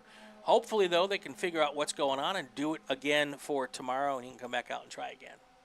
Yeah, I wish him the best of luck of that because that is a little unfortunate right there. Meanwhile, Kayla Etherington is having a great race. I'm going to give a shout-out to some of our racers who are really putting a shift in. Kayla Etherington has climbed 4 places in the number 16 car. And Carl Yonk, who's sitting at 4th overall, he's climbed 3, so he's also putting in a good shift. Philip Clark, Kayla Etherington, and K. David Snow, and Christina Etherington all have had very fast laps on the last couple of laps, so that's something to keep in mind there as well as they power on through. So we are at the halfway point. Let's do a quickie full field rundown here, and then we'll take you all the way to the checkered flag. So, in first place right now, your overall leader, number 91, Andrew Chinitzi. In second place, number 53, Sean Fisher. In third place, David Lecren. In fourth, number 38, Carl Yonk. In fifth, number 33, Philip Clark. In sixth, number 16, Kayla Etherington. In seventh, number 52, Dale Shoemaker. In eighth, number 29, Gary Raymond. In ninth, number 23, K. David Snow. In 12th, number 96, Christina Etherington. And your DNF, it's number 121, Brian Lynn. Number 98, Gary Murph. Number 02, Brandon Drazy. And number 21, Jack McEacham. If I unmute myself, it works better. I've been told. That's our full field rundown, presented by the Racing Wire Podcast Network and the Inside the SCCA podcast. 14 minutes to go, and just kind of circulating at the moment. Brian Lynn's fast lap before he retired was a 2:02.5. That's going to stand for this race. I don't think anybody's going to catch that. But Andrew Chinnici is trying to get to the finish line here. Has also opened up a 20-second lead now over the second place car. Again, similar situation when Chinichi was in second place. He is in a different class car than the STL car in second place, and the ITR car should be faster. So it makes good sense that it's opening up a lead a little bit more every single lap. It was 15 seconds at one point, and now we're up to 20 seconds. So that is what's going on there. And then you've got that David Snow car, the ITC Honda Civic, or Volkswagen Rabbit. I used to have an ITC Honda Civic. That's why that popped into my brain, and had some fun battles with the rabbits out there, and very evenly matched cars. If you get another Civic out here, Cool. Yeah, K. David Snow having a good time out there in that green Rabbit. I love that green rabbit. That's a good car. It's a great car. And I appreciate, I think he did it this weekend as well, that Mr. Snow always makes a point of putting it right by the tower. Nice. So that as all the fancy cars come to take their place on the grid, I don't even know how much a Formula Ford costs, but I imagine it's a lot. They have to pass by the 1976 Yes. Volkswagen Rabbit in pole position. So good for him. I love it. But yeah, now I am genuinely curious. I'm going to go look it up. I wonder how much one of those costs, because it probably is a fair amount of money there. The Fords? Yeah. Well, it depends, because a lot of those are older cars now, and That's true. And there aren't very many new Formula Fs being made. And so depending on the year and the condition, you can pick them up for anywhere from $7,000-8,000 all the way up to $50,000 for a very well sorted out one. Wow. So and a lot has to do with the motor. If it's got a brand new motor in it, those motors aren't inexpensive. I imagine, yeah. But when you compare that to the Formula 3 and Formula 4 cars that were here, those are all pricey cars, well in excess of $50,000. Wow. So Formula F is still a relatively thrifty way to go racing. Fair enough. I was thinking that they were quite expensive, but yeah, I guess if you compare them to some of those other categories, they are affordable. Really, Yes, it's all relative. All relative, right? Affordable in the context of racing. Let's Exactly. say. Beautiful day wrapping up here at Buttonwillow as we come down towards our last sort of 10-ish minutes here of this race. It'll be our last race of the day as the sun sets gently behind the hills in the valley here. Looking ahead to tomorrow, our first race will start at around 12:05 Pacific. That'll be Group 2 from today out there on the track. We look forward to seeing you here, same time, same place. We got to get through our race here at the end, though. First, no real battles to report in this lineup. Everybody's kind of doing their thing. The closest thing we have to a straight-up catch-up race is Kayla Etherington in a T4 is on the backside of Dale Shoemaker by about 0.59 of a second. So something definitely going on there and something to keep an eye on, but they are respectively in different groups and deeper in the lineup. As far as Andrew Chinichi is concerned, he has everything open to him as he comes by right here, because Sean Fisher is a full 20-ish seconds behind, 21 seconds behind here, and is really not in a position to catch him at all. Just under 10 to go now here. If you look on our scoring pylon there, you're going to see the salmon-colored names. Those are cars who are out of the race at this point in time. Everyone else above that line, they're all still running for the finish here. Here comes your leader. Sorry for the digital breakup there. Coming through there. There's the little 914 Porsche that came through right after. I believe that is Gary Raymond in the F production Porsche there. We'll catch that car as it comes through right behind the leader here in just a few seconds. So you've got the whole 1970s, early 80s 914, then you've got that Boxster out front, and it's a very interesting juxtaposition. Different classes, but there's a little something for everybody out here. If you are into sports cars, and you like a particular type of car or a particular brand of car, there's probably a place for you to race it here. Might not be. There's always that dichotomy when you're trying to decide what you want to race. Everyone has the car they love, and sometimes the car you love isn't like the best car for the class. True, True. So, but sometimes you're like, I don't care. I just want to drive the car I love, and some people do that, and that's awesome. Well, the meatball coming out there for number 96. Number 96. I don't know what the meatball did. I'll find out here in a second. Hold on. That's Christina Etherington right there in the T4s. Yeah, I don't even know what the meatball really means, honestly. It's the first time I've actually seen one of those come out here at Buttonwillow, at least. But then again, my experience is limited, so I cannot speak to the whole of it. What was the question? I'm sorry. What the meatball stands for. Oh, the meatball flag, that's a mechanical black flag. Okay, that's so what I thought. that's a car that's having either a problem that they want to get it off the racetrack and check it to make sure it's still safe. And sometimes the crew will come and ask us to throw a mechanical black flag because they know something wrong, but the driver hasn't figured it out. That tracks with what I've been hearing in my ear. I think the crew did request that one. Okay. Christina Etherington did pit earlier in the race. That's the number 96 car. We talked about that very briefly. She did pit earlier.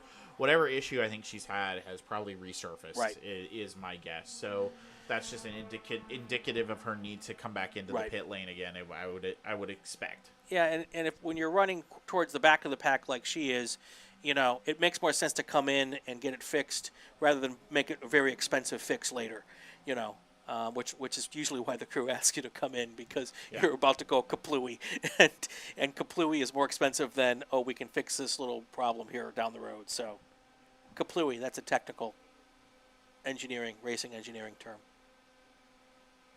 Does sound like the black mechanical flag was acknowledged. So I think Christina Etherington will hopefully come in and they can do whatever they need to do. A little bit of a whoopsie doodle somewhere on there. Somebody hit the drag strip and just went up the warning track. Oops. So that's K. David Snow in the Volkswagen. Yeah, so the drag strip goes straight if they skip Phil Hill, and I'm guessing that's probably what they did. Correct. They didn't make the turn and shortcut the track there. That is, of course, better than crashing, which was probably the reason why they did that. But you can see if you look where they're coming off the track there to the left, there's a big straightaway that goes all the way back to Riverside. So I suspect that's what the situation is. Here's your race leader, Andrew Chinizzi. I've said it like 4 different ways. I think Chinizzi's probably right, but I'm having a hard time with it. I apologize. Andrew, come and see me at the social after the race and tell me how to pronounce your name. I'm good with that. Sounds like number 23, K. David Snow. That's the Volkswagen that we were talking about. He's come in, as has Christina Etherington, who is getting the black mechanical. So both of them should be, I think, done with their race for the day. Both of them have finished half, so... Oh, I think I missed our leader. We'll catch them back here as they come out of Riverside again. So for those at home wondering, I am talking and switching the show at the same time. So sometimes I talk my way out of remembering which camera to go to, and sometimes I stop talking for a while because I'm following the action. That's why Tristan's here to keep us up to date and keep me honest. David Lecren, by the way, in 3rd place overall, just had his fastest lap, 2:12.443. Nice. So clocking in fast there at the tail end of this, because we can't have much more of this race left, considering average lap times. Looks like Christina Etherington pitted whatever the mechanical problem was. It's been repaired, stymied, I don't know, but she is going to go back out there. Okay. So props to her, because she doesn't actually need to do that, really. Well, it might be they think they fixed it, and this is their chance to make sure they have fixed it for tomorrow. Did I interrupt you? Yeah, no, I was thinking the same thing. So I was going to say it probably is almost a test of whatever the car has gone through. So like you said, for tomorrow, right, you got to look a little bit forward-facing here among these drivers, which I'm sure they are doing. Again, this is not, I would say, one of our most competitive groups, but all of these people, they take their racing seriously. Yes, no question, no question. Oh, no, 9.6 is not going back out on the track. Tech has stepped in and put it in impound. So that will be, I believe, the end of Christina Etherington's day. A lot of back and forth on that one. Quite a little story there. We'll Andrew- try to track them down tomorrow and Yeah, figure it out, huh? see what the heck was going on. I like to go through on Sunday mornings and walk through the paddock and talk to folks and bring stories back. So Andrew Chinizzi is just having a nice little Saturday afternoon drive. and I just missed him crossing Came the back. line. Sean Fisher will be by in a second, so you can check him out as well. The STLs, David Lecren, not far behind him, 5 seconds back. Everybody pretty decently spaced out here, but I will tell you what, Brian, this field has had a rough go of it in terms of overall numbers. Nearly half of them had mechanical failures in this group. Well, and this is a group. A lot of these cars are built by hand by the drivers. And oftentimes some of these are older cars, and attrition really does play into it. So sometimes just getting to the checkered flag is a victory for some of these cars. But the point is, we have our little moniker #FunWithCars. There's different reasons why different people come out and race here. Some are trying to win championships. Others just love going around and doing what the best they can with the piece of equipment they brought that day. So, and I think I'm losing my voice. But that's okay. Oh, no. Because there's only 2 minutes and 27 seconds left You're of the right. day for us. We're nearly there. I think I see the white flag being unsheathed. It should down be. there in the tower. It should be. So the next lap next time Andrew Chinizzi comes through, we will have our white flag, and then we'll be on our final lap, and we will be done here for the day. And just to comment again, I've got to say, it's been an absolute beautiful day out It's here in great. Central California. It was one of all the times that I've been out to Buttonwillow, this is probably one of the nicest overall racing days we've had. Not too hot, good, clear skies, everything just really lovely Blue out there. skies. Exactly. Sorry, I won't sing anymore, I promise. And tomorrow looks to be equally pleasant. And I think we're going to have a very good weekend. 87 degrees tomorrow, which means when we come out here, because we're back out here in 2 weeks, by the way. I guess we are. Yeah, we are. It's going to be miserable just because of this. I didn't think it was that soon, Yeah, but you're right. We got Our 2 weekends off and then run November right races. back out for our final race of 2023 out here. So, Yeah. and there is the white flag.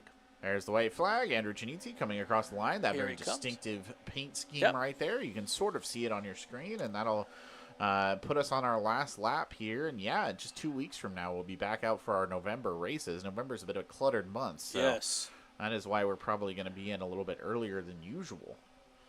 Yep. Our race leader should come through the A section here for the final time. Here he comes. With our little artifact, makes him look like he's in warp speed. You're right, there is an effect to that. I like it. I think it's cool. He looks like he's traveling through time, honestly. It's great. That one right there was really good because the car was not moving, but like the contour was. It's like a vapor trail. Back to the Future or something. That's right. It's great. They have to hit 88,000 gigabytes or something, right? Gigawatts. I think it's fun. All right. Anyway. All right, if you say so. David Lecren, by the way, I think he was the one who was involved in the impact. He's had a fine race ever since then. Just kept his P's and Q's and has basically held his position ever since. He's put in his fastest lap. Actually, a couple of these racers have. Let's give them a shout out here. Sean Pfister, David Lecren, and Carl Yonk all putting in their fastest lap here on their second to last lap. So good effort from all of them. Andrew Chinizzi should be emerging onto the tail end of this quite soon. Here comes Andrew Chinizzi right here through our camera down the drag strip for the final time of the day. And we'll see him 2 more times here. Here he comes. There he is into Star Mazda. Coming around that big sweeping right-hander. Down towards the S's. And he will come into our view and then out of our view. And then the next time you see him, Tristan Parker will be telling us about the race winner. All credit to him. He has done incredibly well, and he's had a very clean race out there. When he saw Brian Lynn pull off, he kept to it and just ran a very nice race. Here he comes across the line. There goes the checkered flag, and it is 91 blue, your overall leader, Andrew Chinizzi. Congratulations. Also setting his fastest lap of the day there on his last lap, so never easing off the gas right there. He comes across with a 208.689. That is going to do it for our racing coverage today here from Buttonwillow Raceway Park. Let's do our final full field rundown of the day. There you go for Group 6, your overall leader, number 91, Andrew Trinizzi. In second place, number 53, Sean Fisher. In third place, number 2, David Lecren. He's just come across the line. Following him, number 33, Philip Clark. Number 38, Carl Yonk. Followed by Famous Dale Shoemaker, Kayla Etherington, Gary Raymond, Kay David Snow, Christina Etherington, and then your DNFs, Brian Lynn, Gary Murse, Brandon Drosy, and Jack McKecham. All right, that's going to do it for our coverage today. We're going to do it all over again tomorrow, starting at about noon Pacific time. Tune in. We appreciate you watching, and we look forward to seeing you tomorrow. These are the Cal Club SCCA Divisional races from Buttonwillow Raceway Park, presented by Porterfield Racing Brakes. Check them out for all your race brake and streetcar brake needs, and a whole lot more. Porterfield-brakes.com. He's Tristan Parker. I'm Brian Belansky. We are out of here. See you tomorrow, everybody.